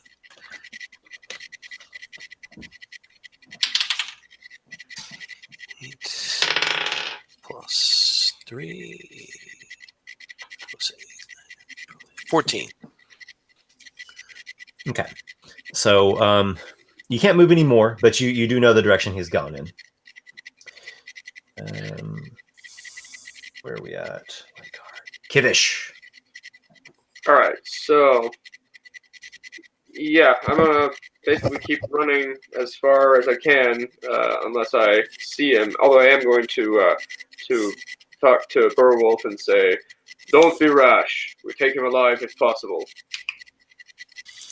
Yeah, I don't see that. Burwolf says, "I will show him no mercy. Come out, you cowardly murderer!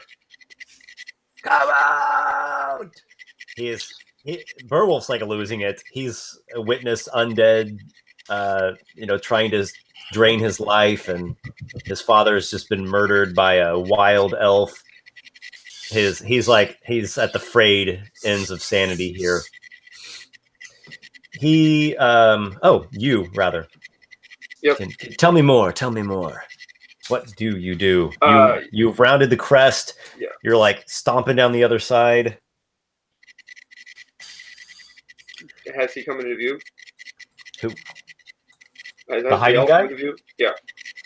I don't know. You haven't seen him.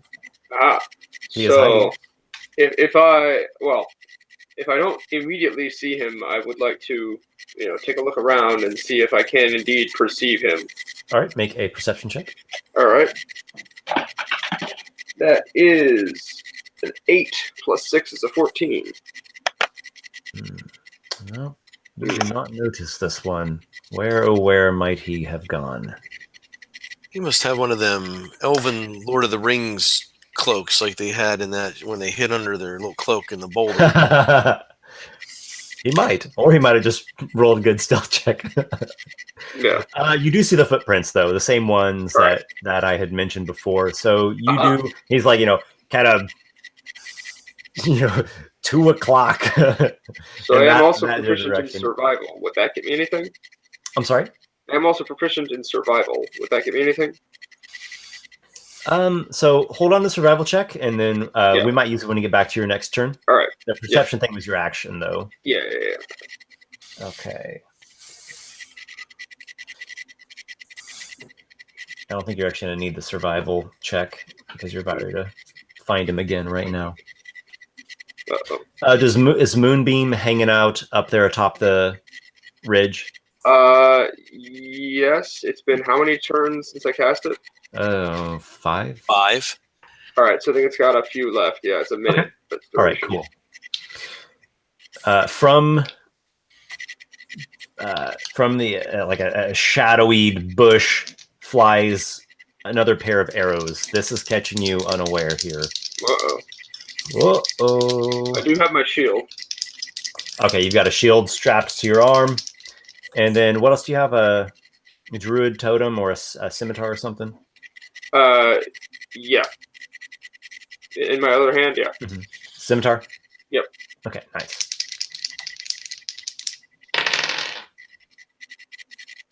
$15 to hit? 15 won't with the shield. Okay. 24. No, that obviously will. I imagine that one will hit. Okay. Yeah.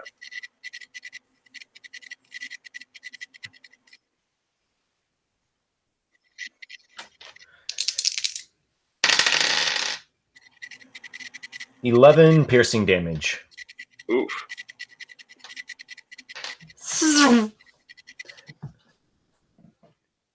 All right. So you know where he's at now. All right. You see him, he's like, yeah, he's right over there. He's, I will say, 30 feet away from you, hiding in a bush. Die already, why don't you? All right. Well, so before anything, or wait, it's not my turn. Whose turn is it? It is Beowulf's turn. right. He will. He gets to the top of the ridge, or maybe slightly past the crest. Jams the torch down, squares up, takes a shot with his heavy crossbow into the bush.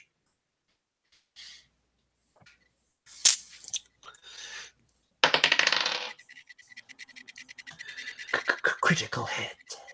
Ooh. Ooh. All right. He does 9 damage on a critical hit. The elf shrieks. Ah! His voice actually breaks a little bit, almost sounds like a teenager. Like, ah! Ah, you like that? I got more where that came from. Lykarr. All right. Well, Are we going to see the burning bush? yeah, I think we're just going to have to end this because, I mean, the start of this whole adventure couldn't have taken a worse U-turn so far. All right. Well, he's going to die, so we're going to do the fireball on the bush. All right. Flames erupt in a fiery blast. 13 dexterity saving throw. Let's see. Spell save DC is 14. So close, yet so far. So 8d6. I only have one, so I got to roll 8 times. 6, 9, 10, 13, 14, 19. I think I got 2 more. Sugar just went under the table. On the table, Dennis. On the table. Yeah, hold on.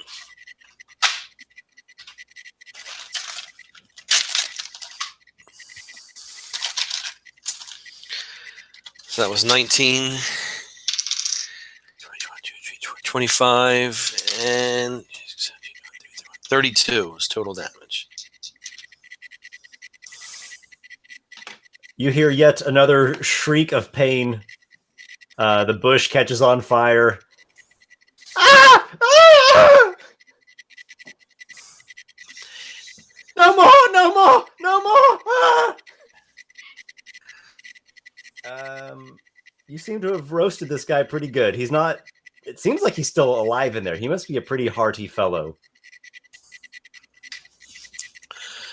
Okay, well, I'm not going to go over there and grab him and smack him because I'm in the middle of a fireball. So Yeah.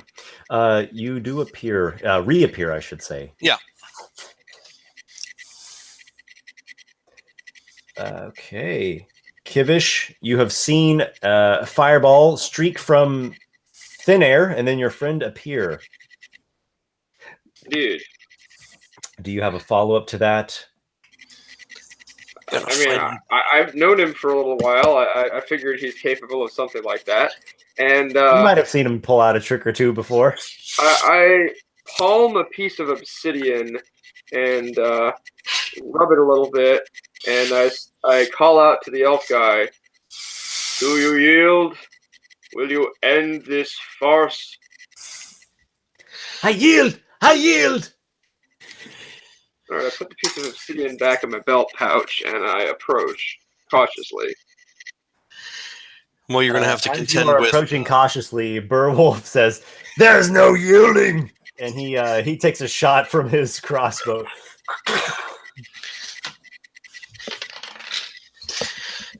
He, in his rage, misaims terribly, and the bolt goes just flying off into the grass. Does anyone want to try to convince him, stop him otherwise? Because it seems like he wants to go and beat this guy to a bloody pulp. I do. Oh, Beowulf? Mm-hmm. Well, Yeah. he's gonna run He like curses, throws his crossbow down, grabs his like hunkin' mace, and just he's like, "Ugh!" like. So like we're not still on a steep like hill, are we? a fullback. I'm sorry. We're not still on a steep hill, are we? No. Okay, so The ground is uneven, but it's not a hill. all right, so he won't hurt himself too badly if I just reach my foot out and trip him as he runs past me, will he? Make a. What would that be? I don't know. A dexterity attack. So just like a dexterity check. All right. Proficient or no? No, you'd have to be like unarmed, like Alright. a monk thing. All right. Well, that's a 17 plus 2, so it's 19. Mm-hmm. Or does everyone get proficiency with just basic unarmed attacks? No, I don't think I do. Now that I think about it, I'm pretty sure that's a whole thing. Actually, I think so. I think all the adventurers are just proficient with a basic unarmed attack. So go ahead and put your proficiency bonus into it. All right, then it's a 21 instead. All right. So I'm going to have him contest that with an acrobatics check. Right? Seems like a fun thing to do. All right. Failure. Whoa! All right. So he gets a face full of grass and dirt. I am sorry, friend. You might thank me later. He killed my father! So I don't know that. So you are essentially restraining Beowulf. Well, I'm going to keep walking towards the burning wreckage of a bush and an elf. Uh-huh. It was mostly just to like stop him from Okay. running past me. So we'll say then Beowulf is not charging this man any longer, but he still has his mace in hand, and he's just like nostrils flared, fuming, just like looking for any reason to go charging in there. But he's letting you guys have the lead in this interaction. That's how he's just over there like that. So the two of you find this elven fellow. He's kind of like, like crouched back, his eyes stark with fear. Some of his eyebrows are singed off. He's got like some smudge marks from where the flames, bared down upon him just a moment ago. I was not expecting that. I get that a lot. We were not expecting to be so harried on a well-traveled road as this. You're not on the road. You're just traveling through the wild grass area. Yeah. Oh. So Then near to a well-traveled road, eh? Yeah. We'll go with that. The damn soldiers from Stang's Keep, they do not help me. They do not keep me safe. They not save my family. I protect this place here. But you may pass. If you want, you can go. Anytime you wish. I swear, I not hurt you ever again. Well, That would be well and good, but I believe you may have slain one of our company, and I've more than half a mind to give his son my express permission to put as many sharp things into as many parts of your body as he wishes. Very well, kill me quickly. Oh, I don't think he'll do that. He's a bit jumpy, this one. Now, who are you? My name is Alduin. And why are you protecting a patch of scrubland? Would you not do the same for your own home?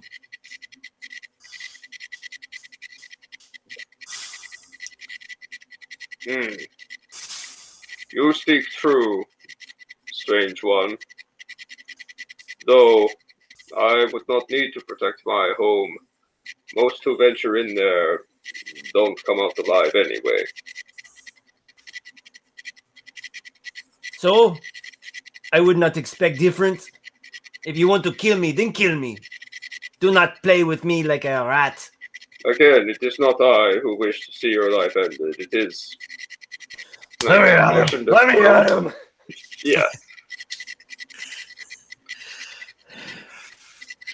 There's got to be some good questions we can ask him. Does he know of the undead army? The fighting of the undead army?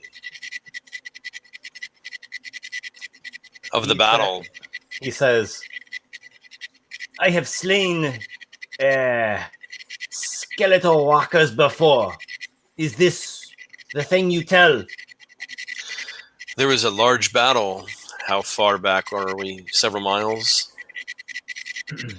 You've traveled for about an hour at a very slow pace, so Maybe you've 2 miles? Probably not even that. Okay. You've probably gotten like a mile away from the battle. He seems to know nothing of a battle going on. Okay. I will ask him about the undead woman that we've seen. Describe her as best I can. Has he ever seen her? He kind of like in a, he's a real nervous and agitated, scared state, and he describes this thing that he says he fought before. And from what you can tell, it sounds like he fought like a couple basic skeletons. Does not match up to this more intelligent undead foe that you just encountered. Okay. So, I come from the Great Marsh, a place known for killing people.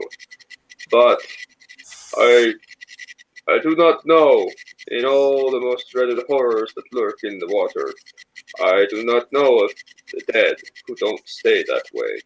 Is this what passes for normal around here? I only seen it one time, I swear. I don't know what you want from me, but I have nothing to do with this Walking Dead. But maybe he does something to do with the stalking, talking dead, just not the walking dead. Okay. Or the walking, stalking, and two-loaded barrels dead. Do you know a fast route back to the inn? I'm assuming he knows these lands a lot better than we do. There is a back path. I don't know that's faster, though.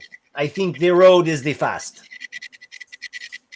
He explains that he knows a way that's, as kind of like a weaving through the grasses and ridges footpath. He knows it well. It can readily take one to the inn.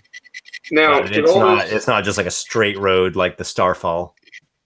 Does this stuff sound true enough, or would I have reason to maybe trust in my own insight and see that perhaps he might not have been giving us all?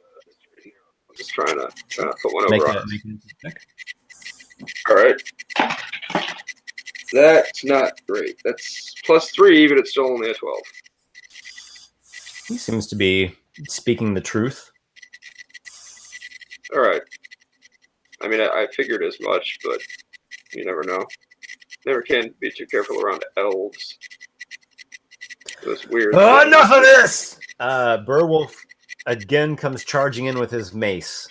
Do you guys let him? Do you try to stop him?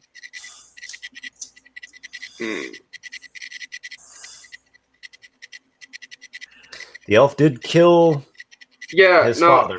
Honestly, However, for that, from a different angle, you all intruded upon this elf's home and territory, so he says. trespassing is definitely not worse than murder. So even if we had found a lot of productive stuff to be found with him, I would have invited him to come back with us so that we could, willingly or unwillingly deliver him to justice, or natural justice, or whatever passes for that. So I'm not going to stop him.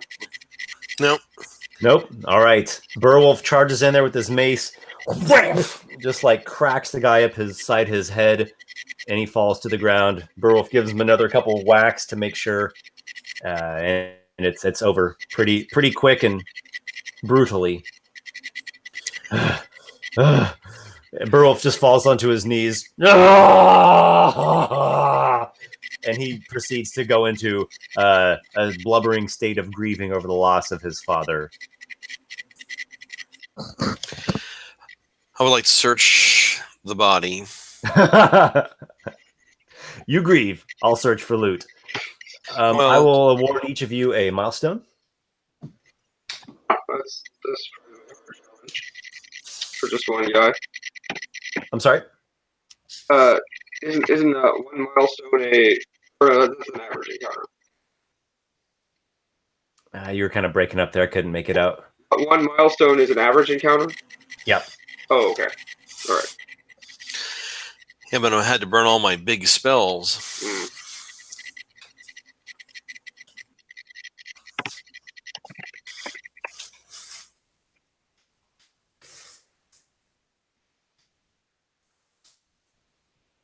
Rest in peace, Gior Ace Muletongue. And you pass into the hereafter, that great unknown beyond the mists, the lands of dreams and nightmares. Hey, your Where night his soul goes, none can only master dreams. Well, I think. All right. Well, I'm going to check him out to see if he has anything interesting on him. Roll a D percentile, Dennis. Okay.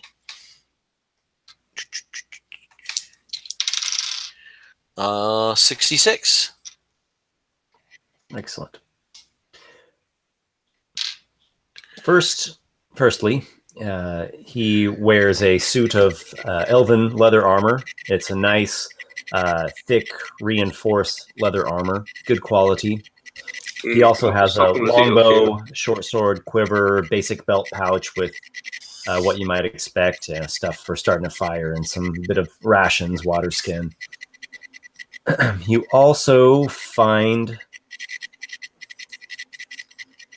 there is a copper statuette on him.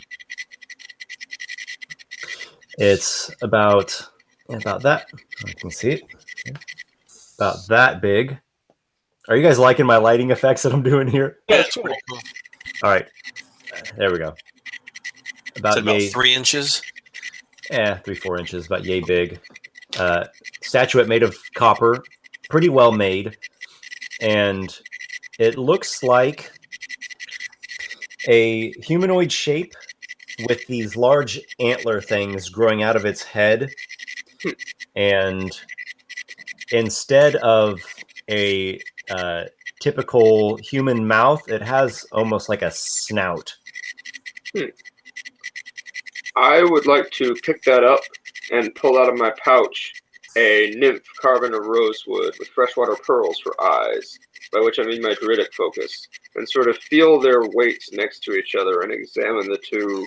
They're objects of a similar size. Lykarr, do you allow him to handle this object that you just plucked from the body of the elf? It's my precious. No. He can look at it. Okay. I would like to... I thought copper's probably heavier, I would imagine. I would assume so. Yeah. Yeah. I would like to, though, the reason I got out my druidic focus is because I'm going to start a low rhythmic chants, or and like do some waving around. Maybe put the druidic focus back at some point and like pull out a single holly leaf soaked in cedar oil and light it and watch it go, and then like sprinkle the ashes and like inhale the aromas and then speak some more words and like pick some dirt up off the ground and scatter it to the west and then face east and point the thing and like stare up at the sky and find a winter constellation, which is still visible even in the summer, but it's winter right now, so I should see it clearly. And then I'll look at the thing and complete my ritual to use a ritual to cast Detect Magic. Excellent. You proceed through your shamanic ritual. All goes quite spectacularly mystical, all except the constellation bit. It's super overcast. And there is no magic upon this statuette. All right, cool. However, the entity that it portrays is a peculiar one. Make a religion check. Oh, religion. That's how you know they mean business when it's that and not arcana. That's a 19, and that's plus 5. Not wisdom. I still have a plus 1 in it, so that's 20. Non-natural. Oh, and I'm proficient in it. It's a 22. 23. Yeah. He is bearing a statuette of an eldritch entity known as Fazagoth. Hunger beyond flesh. You've heard a few strange tales of this entity. Apparently, this is a creature that appears on rare occasions, sometimes in the forest land, sometimes in the field, sometimes even in the swamps. And it has a strange way of consuming everything that it comes into contact with. Stories tell that it's able to eat or swallow things even just by looking at them, and it sort of spiritually engorges them, and it just eats anything that it lays its eyes upon. Lykarr, you were sweating like a stuck pig that's being chased through the swamp on a hot summer day last night. You were not dreaming of something like this, were you? You look at it, it bears no resemblance to the Dark Rider nor the horror that you saw in your dream. Okay. Nay, nothing looking like that. I raise it up on high and call out, Fazagoth, hunger for all flesh. Grant us a boon of safe passage through your lands, and I will offer you the flesh of an elf. Somewhere in the distance, the cry of an elk. I said elf. Elk. I know, I said elf. Oh. Pointing at the dead elf that we just killed.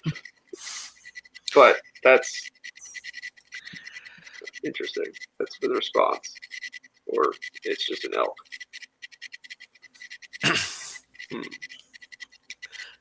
Perla cries from back across the other, from back beyond the ridge, from the way you came from. Where are you? What's going on?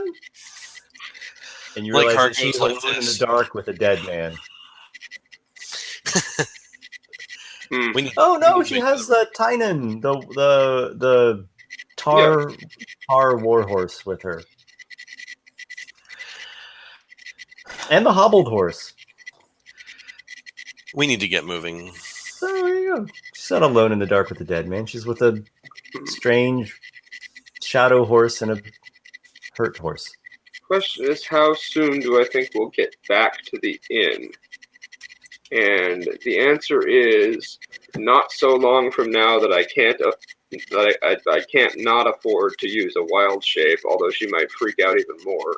Because I'm going to warg into Tynan and assume for a moment the form of that horse and speak to her and say, "There is no need to be worried. We are conducting business and will return shortly." And then I'm going to end the wild shape and just... I hate to raid on your parade, but I don't think you can talk when you're in an animal form. I don't think I can I? No. Never But you mind can still that. make horse. I mean, you can still do everything else a horse could do. You could be like, like pat her with a hoof, and then end the wild shape and start walking back, and say, "If your father is beyond help, sell this thing in town, and may the proceeds hopefully begin to buy enough ale to fill that hole." all right. So let's shift gears a bit here. You all return. Perla is relieved to know that you all were not slain by this elven bowman, and she says that she wants to get up to the road. She doesn't feel safe down here. It's super slow going. Her back is hurting her really bad. Well, so we're far enough away from the battle that we can probably go back up to the road and not necessarily have to worry about it. Famous last words, but... Beowulf was pretty adamant about not staying on the road, but at this point, he's just in a despondent state. He lays the body of his father over the horse. Just kind of like grabs the things by the reins, and he's just like... He's just grunting and mumbling and downtrodden at this point. Is he 100% dead? He is 100% dead. All right. Okay. It's a shame I'm not a cleric. So, yeah. I'm going to suggest to Lykarr that maybe we go, like, diagonally towards the road, so, like, we cover a little bit more ground, but then eventually we get to the road. I agree. We need time is of the essence here as my affliction gets worse and worse, so we're going to make all haste. Okay. So you're going to angle your way back up to the Starfall Road, heading back towards Crocus League. Yes. You press on through the night. It gets colder and colder. It drizzles a little bit. It's all in all a pretty miserable trek. By the time you get to the inn, dawn is breaking in the east. The overcast sky is starting to scatter a bit. You all are very fatigued. I'm not going to actually call for exhaustion checks just at the moment because it may not actually come into play. But you return back to the inn, and you're greeted by Hannah, the innkeep, who you're definitely acquainted with her. She's actually the one who had tipped you off about the elven healer that had made her way down the Starfall Road. Hannah Gudenkopf, a large woman, very fleshy, big-boned woman, very much a busybody. Her and her husband, Rich, they own this place. He's a bit more of a skinny, fidgety sort. But she sees you all approaching in the sorry state that you're in. What happened? You don't want to know. Oh no! Oh no! Oh no! No! She is very concerned. If you are not too busy to be troubled, can you fetch a jug of that mead you made last time? And a bowl? It's the kind that Tynan likes. So she shouts for her husband. There's probably like a little innkeep there as well. So maybe like a serving girl. And she shouts for them to go fetch, like a mead and some cloths and a pail of water. And she rushes to the horse where Ace is slumped over it, deceased. And Burwolf, all dirty and smudged and a bit wounded from where a zombie swatted him. And she is very concerned, asking many questions. What happened? Where was this at? Undead? Are you sure they were undead? What do you mean undead? And I've never seen this before. I've never heard of such a thing. And blah blah blah. There's a bunch of fuss. There's all kinds of fuss. The mead is brought back by her husband and the girl. She presses it all into your hands. Pearl at this point is like near collapse from exhaustion.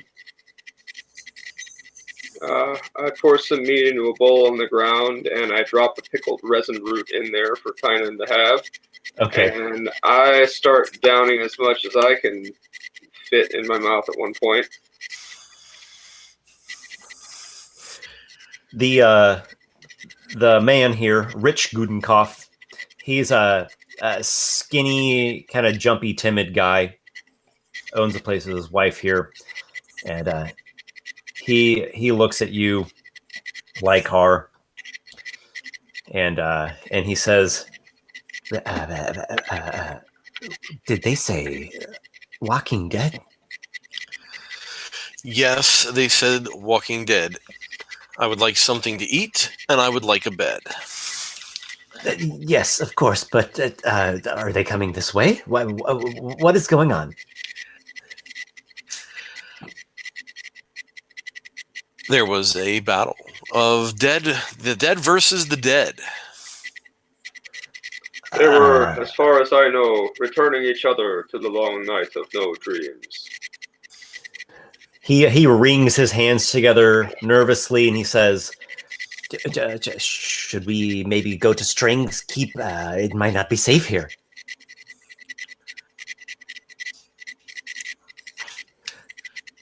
After you get me something to eat. I want yes, of course. to eat. You all must be exhausted from the trek. Come inside and rest for a little bit, and I'll get you something to eat. Yes, and thank you. drink. More drink. We'll have plenty of drink. And I just don't. I have a really bad feeling about this. And Hannah looks at him and she says, "Well, let's get them a bit of rest here, something to eat. I mean, we're not going to have them collapsing on the road. That's going to do nobody any good. I don't know about Walking Dead. Is there anyone here that knows anything about this? I mean, we've all heard stories, but in these parts, that seems like some campaign of the Silver Citadel in the Northlands."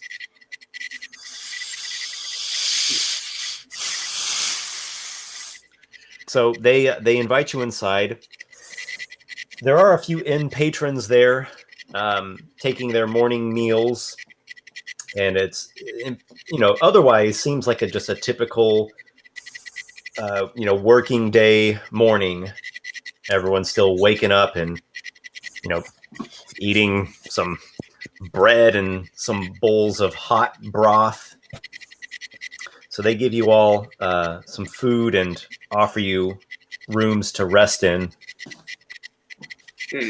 I don't suppose there are any of the regular patrons are like squads of soldiers with wagon trains. You see one man who is a soldier. He typically stays here. He's one of the guards of this area. I see. So not the kind of guy we could hire. He is a soldier of Strang's Keep, so he is sworn to that fort and to defend Crocus League and this bit of the road here near the inn. Strength Keep is I think it's the local administrative center for this area. It looks like a castle, so I guess I figured. It's a fort, a small stone fort, and there's a battalion there that are sworn blades of Sumner Field. A battalion? That could take on the undead we found. Are you willing to talk to the soldier? Sure. Okay. That might not be a bad idea. All right. His name is Flint, and he is sopping up the last of his onion broth with a hunk of loaf, pops it in his mouth, and sees you all approaching. He just kind of raises his eyebrows. Mm-hmm. You there. Your name was Shirt? No. Granny. Or something like What's that. the name? Yes, that's it. Yeah. You are one of the Strangskeep men, are you not? Yes, that I am. Can I help you with something? What do you know of the Battle of the Undead off to the west that happened just last night? Yes, are you aware there are wars being fought on your lands and not by the living?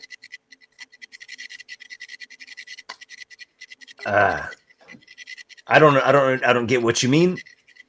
Dead? Armies of dead men rotting away and fighting away with their swords, hacking at each other, trying to send each other back to the long night with no dreams. A rider of your... He picks something from his teeth. Is this a joke? Well, I say a rider from your local fort. He didn't pass through here last night. We saw him at a full gallop headed back towards the fort. Yeah, I was asleep at that time. No one stopped through here. Oh.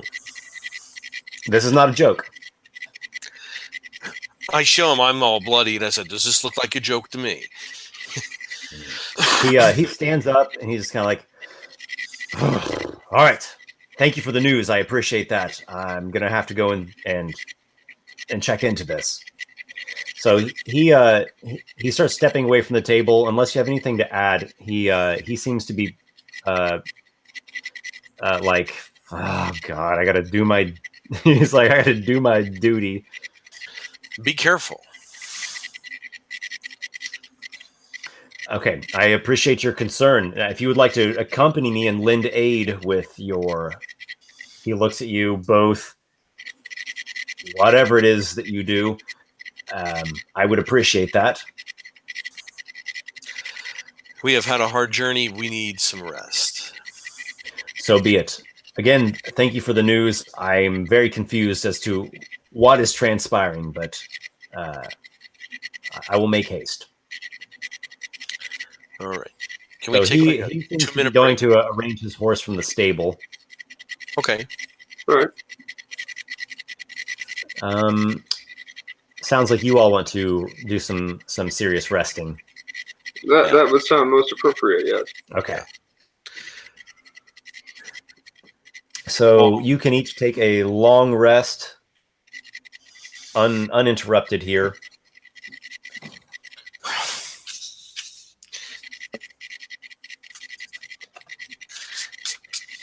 Okay. Can we take a 2-minute break? Mm-hmm. I need a refill of tea. Sure. Yeah, we'll do a short little break here, and then we'll do kind of the last bit of the tonight's session. Okay, great. All right. Okay. Be right back. Adam, do you need a break of any sort? Yeah, I'm fine. Okay. So,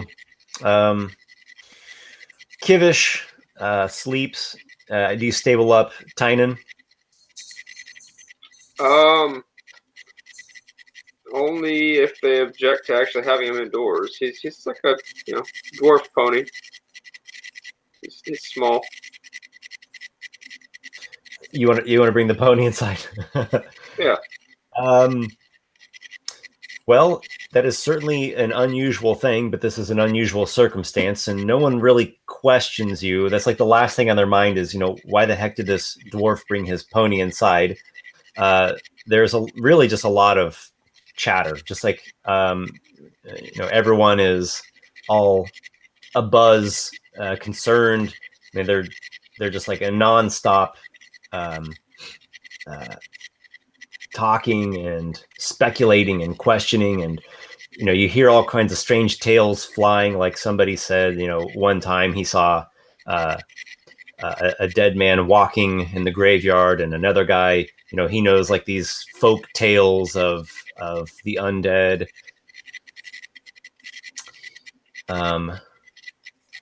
you had gotten a pretty good look at the man who was commanding the one force of the undead. Right, the actual living human. Mm-hmm. Hannah, in one of her moments of asking you questions, she says, "That sounds like, oh, what's his name? Hansen. I think it's Hansen. Archmage of the Silver Citadel." Make an Arcana check. All right, good thing I'm proficient in that. And a very good thing, because I didn't roll that well. And by which I didn't mean I rolled horribly. So I 1 + 6 is 7. I mean, you know of the Silver Citadel, but everyone knows of the Silver Citadel. Right. It's that place where those fancy people who don't live in swamps gather and do their magic-y mage stuff. So I figure it's probably part of their business to do with something with undead. Uh-huh. So, yeah, it's up here. It's up in the mountains. And apparently it's an ancient order that is maintained by wizards, powerful wizards. So, you're coming back with us here, Dennis.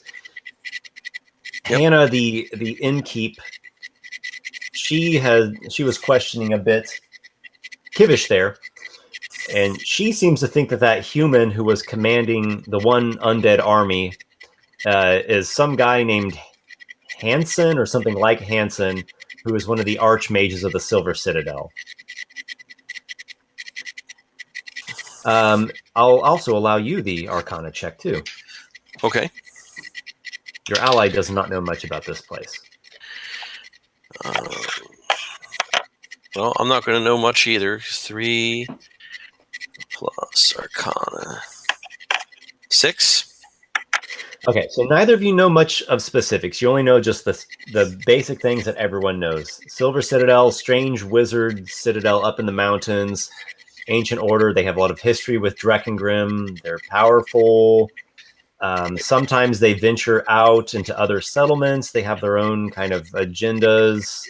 Sometimes there's like a promise. Wait a minute. Wasn't your grandfather involved with the Silver Citadel? Yep, I was just going to say that.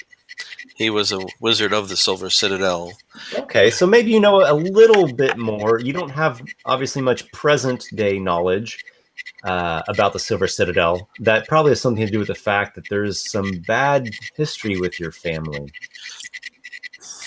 Yeah, we're not very well liked because they blame the grandfather for helping bring the Mer Queen into power. How much of this have you divulged to your ally Kivish?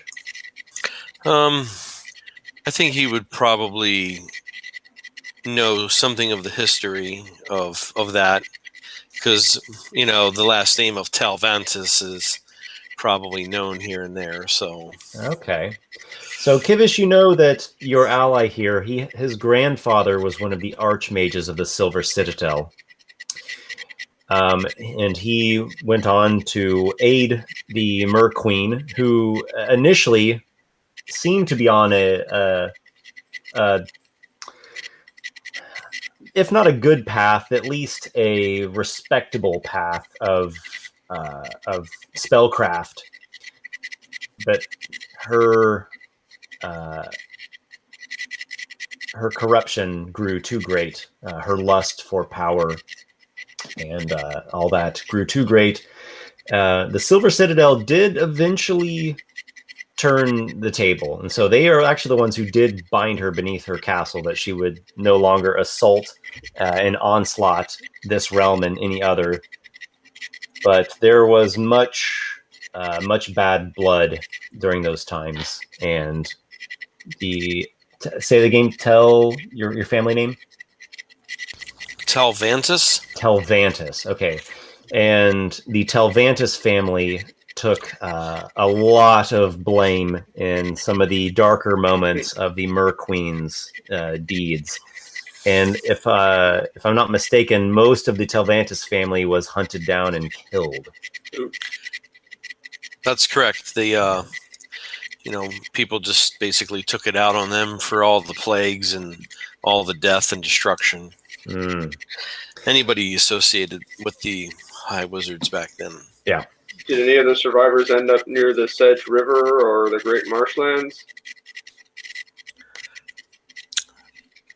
I didn't get into it that deep. All right. So there's this is still a bit foggy, some of these details. But you do know, Lykarr, that your grandfather was one of the archmages. There's like this council of archmages that are the authority at the Silver Citadel. He, was some kind of master of flame and elements and lightning and wintry blasts, and he went on to experiment and create spells, and probably through his experimentation something permeated into his blood, and that that heritage trickled down to you and came out with you with your sorcery. So you have a powerful arcane figure in your not too distant family history. Otherwise, how the Silver Citadel is formatted, who the leaders of it are currently, what their agenda is, all that, you're not really all too keen on the greater aspects of that topic. But Hannah here, good old Hannah Gudenkopf, she seems to think that the leader of that one force was one of the archmages, old Hansen, Handrin, Hamgen, Hambone, something. Fulhagen? No. Hannah takes asks, she's like taking both of you aside. She's like, she's got her hand on like each of your shoulders, and she's like, "Come on, let's go talk over here." She seems to have something important that she wants to ask. You go with her. Very well. All right, so she takes you outside. You go like back behind the stables, and she says to you, Lykarr, "I heard you mumble something in your sleep. What's going on? Are you hiding something?" I just tell her I am in need of a healer. "I know you're in need of a healer. Which is why You wouldn't tell me why. I sent you in the direction of Faynell, but who knows what happened to her. Why do you need a healer?" Well, I guess I'll show her the mark on my chest. All right, so you part your garb and reveal to her the mark upon your chest. This strange, slightly beast-like shape. She looks at it and she just says, "I've seen that before. Yep. I don't know what happened to the guy, but I've seen it before, and he was in bad shape. His was bigger than what you've got going on here. I heard tell that, where was it? The Temple of Ambrosia. I heard tell that there is a pool of healing at the Temple of Ambrosia. You should go there. And if that gets much worse, I'm going to have to ask you not to come much around this parts. I'm sorry, but I don't want whatever that is harming anyone else." Okay, thank you very much for the possibility of finding another cure, since we're trying to chase an elf who's probably long gone by now. So I will go back to my compatriot and we will say, "Hey, we have a new change of plans." Okay, so Hannah's just basically saying, "I'm sorry that happened to you, and you need to do something to take care of that." She describes this other guy that it had stretched up like across his chest, like onto his neck, and he was like seemed like a madman. and she's very concerned that that will spread into her patrons of the inn here. Also, Flint the soldier, he is already headed out on horseback for Strang's Keep, because he's going to see if he can come across, like a report or any information of that from their writer last night. Okay. Where is this Temple of Ambrosia at? So it looks like it's over on that peninsula over there. So you all have a map. Yeah. And here at the end of Merkalon's Jaw is this fabled temple, Ambrosia Temple. All right. Remnant of the gods that once were. And apparently there is a pool of healing here, as tells this collector of rumors, the innkeep Hannah Gudenkopf. So the fastest way there, I guess, is probably to either the Starfall Road or the Sedge River itself to Sumner Field and then out to sea. So we should probably go to Strang's Keep and then try and find a riverboat, like captained by some random stranger with a weird eye or something. Not a bad idea. See where it takes us. Very well, but we must make haste before this gets worse. I feel that my predicament is very perilous. Mm-hmm. I wish you had rolled an odd number. So last night, you do not recall any dreams. And upon awaking, the mark seems as it was before. But you do feel a sense of urgency and nagging dread. Do you all have any particular... is there anything that you would like to do before departing from Crocus League?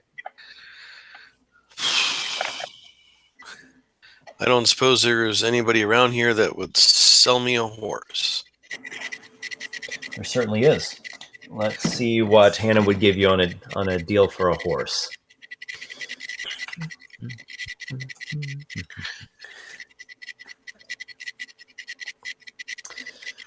Mounts.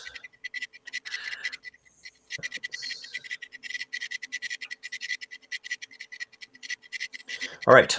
So she does have two options. One is a nice, healthy gelding, 3 years old. She will sell it for 75 gold pieces. Wow.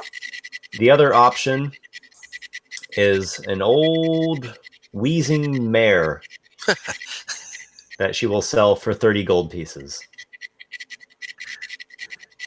You should buy that one because someday when we're all like level 19 and retired, we can start an inn and call it the Wheezing Mare. And then people will stop by and ask us what the story is, and we can tell them that story. Starting from like the beginning of Devil's Den. Well, I guess I could buy the... Hopefully we won't be needing to push it too hard just on a short trip, but you have your pony and I don't feel like running to keep up with you. So I'll just buy the old mare. All right. Her name is Dicey. Dicey, great. I can add a horse to my collection. Nice horsey. She seems a gentle spirit. Before you depart, Perla thanks you. She gives a long embrace, especially to the dwarf who assisted her in her moment of great need. She thought she was going to die for sure on that hill. She's very worried about her son, the Bridge Keep, but she is forever grateful, and she hopes that Nyartharlotep gives you strength to smite your foes. Well, actually, so my Nyarlathotep die here did roll me 2 natural ones so far this session. So I'm thinking that my friend, the winged pulpus tentacular spectacular himself, my Cthulhu die, is Probably Okay. where the Juju is living now. All right, so basically instead of saying like "God bless you," she says like, "May the tentacles of the deep drag your foes down to a murky demise." May the undead stay dead. Very much so.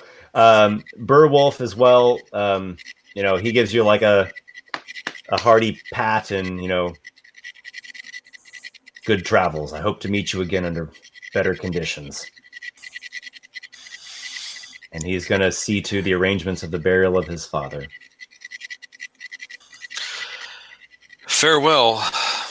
I hope that weird copper statuette fetched him a reasonable price to try and fill that void with money.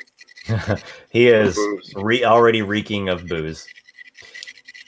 Yeah, and thinking about it a little bit better, they're probably going to burn. They're probably going to do a pyre for the father there. All right, so you all are heading out back, Tynan and Dicey, the pony and the wheezing mare, towards Strang's Keep, the fort where the Starfall Road meets the river here. Okay.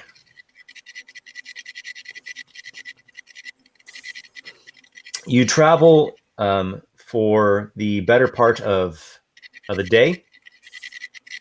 Coconuts. Again, as dusk is nearing, there is an encounter, though this time it is not with an undead legion, but rather a human legion. There is a blockade being formed on the road. You see men working at forming a barricade, soldiers of Strang's Keep.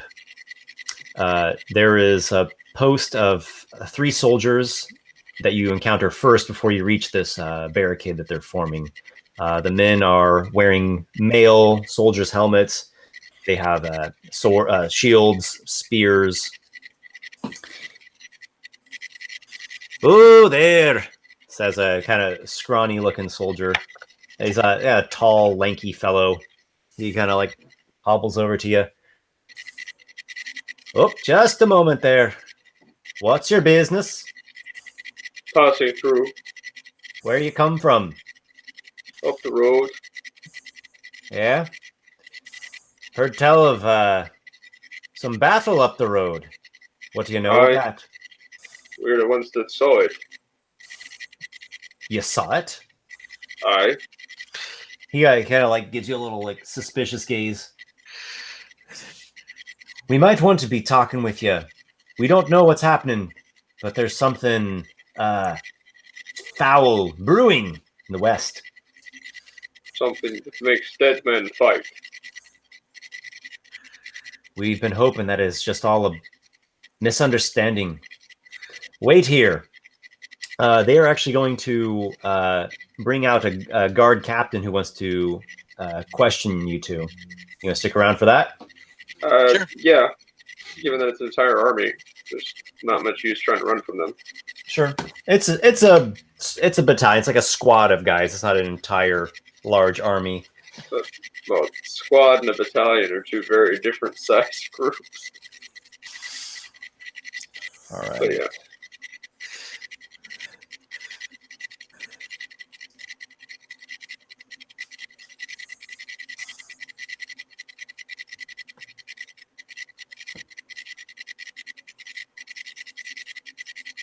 Okay.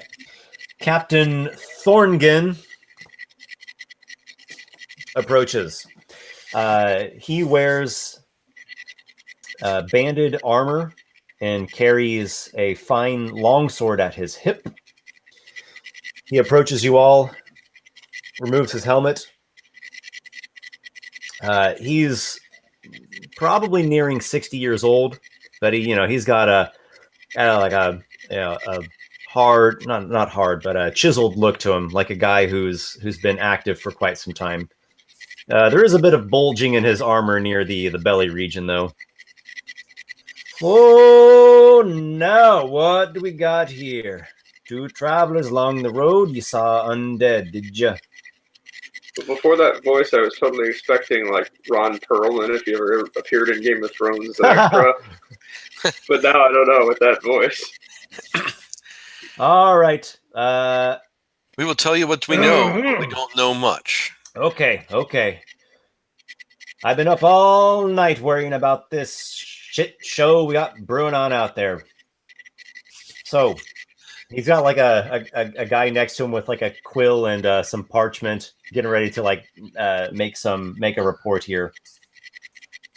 Our writer tells us there was an army of dead men, skeletons, ghoulish walkers, headed eastward, approaching Litchfield yesterday eve.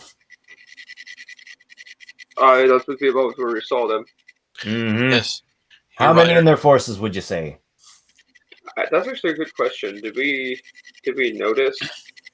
Like you said, there was one force versus two forces.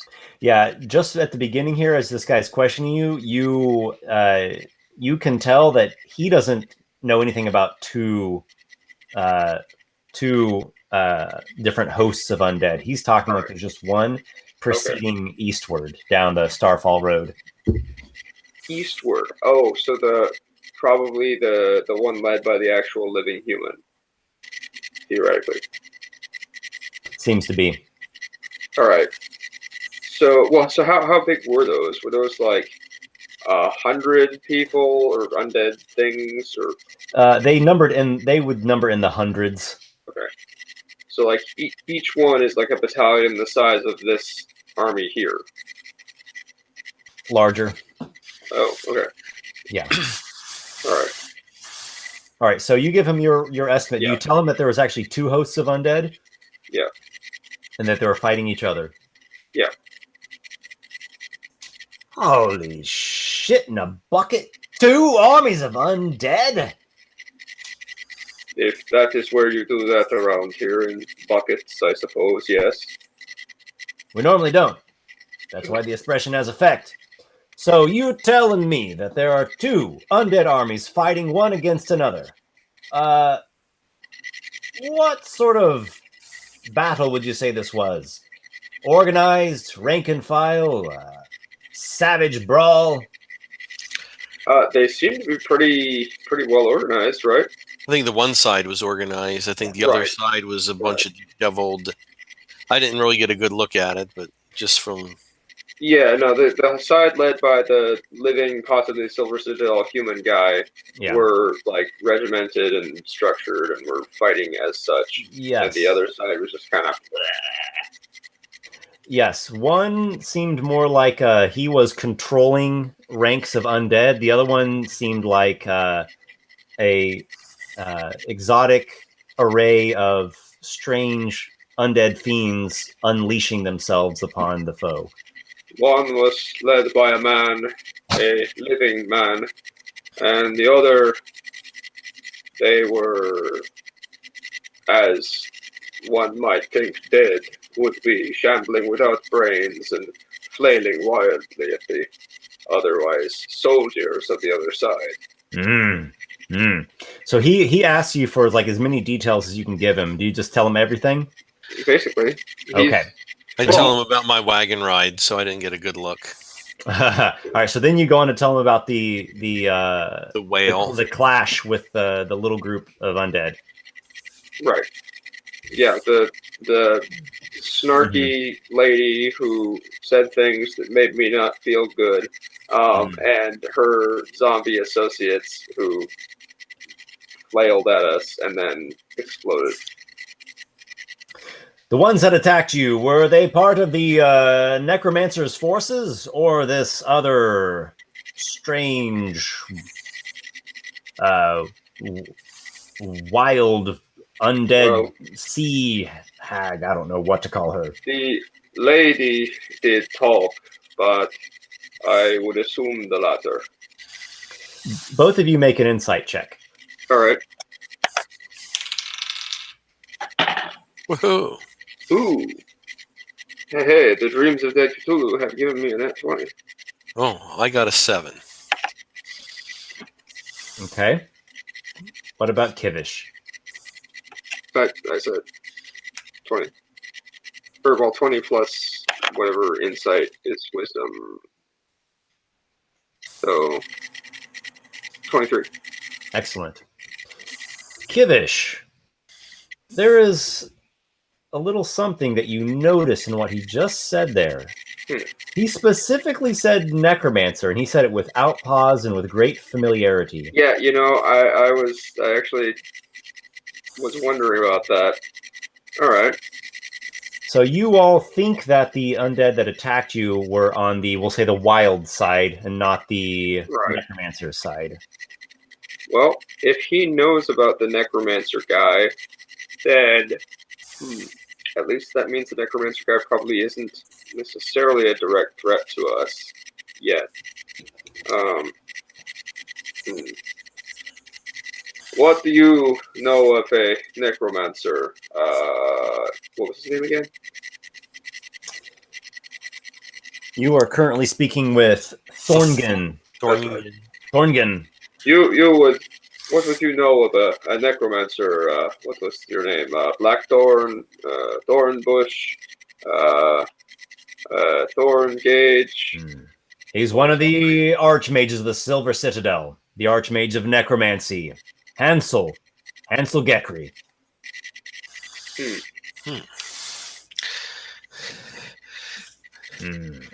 So you have heard of him. Did he find success? Was he victorious in this battle?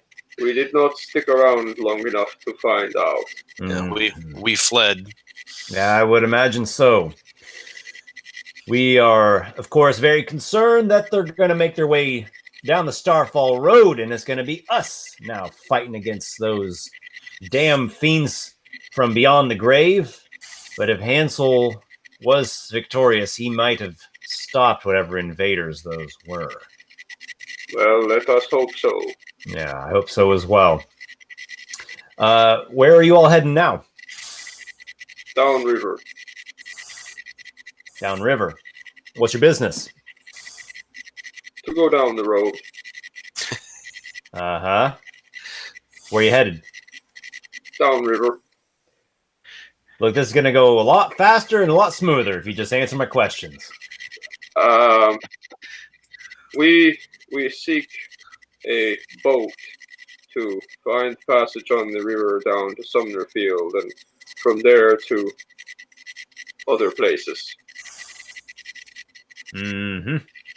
And would this boat happen to be captained by a strange-looking fellow with an eye patch? If that's who you know that owns a boat for a reasonable price.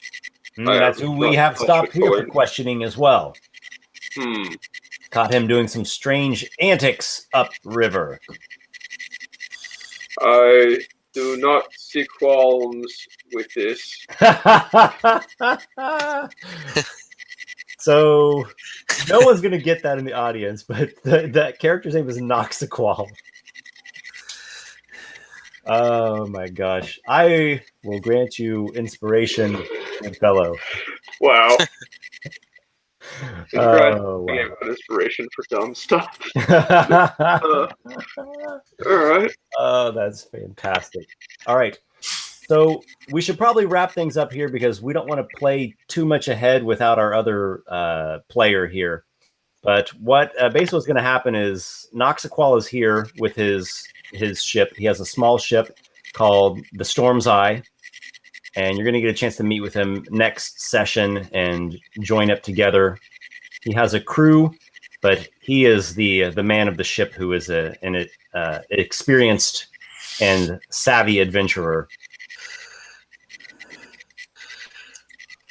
Okay. Any final notes that you have? It looks like the soldiers of Strang's Keep are going to basically let you go about your way, as they've gotten as much information from you as is feasible, and you all appear to be minding your own business and not about to do harm to the area that they are protecting. Yeah, well, I'm certainly not going to do anything to change their perceptions about that, as they are an army and I'm not. Let's see. So, well, now he didn't like actually recognize Lykarr, did he? No, Lykarr is mostly kind of like a hermit. He's got the hermit background. Yeah. I see. All right. So I won't be too eager to volunteer his last name then. But That is a really good question. Do you give him your last name, Lykarr? No, I don't make a habit of that. Do you have a pseudonym or like a false last name?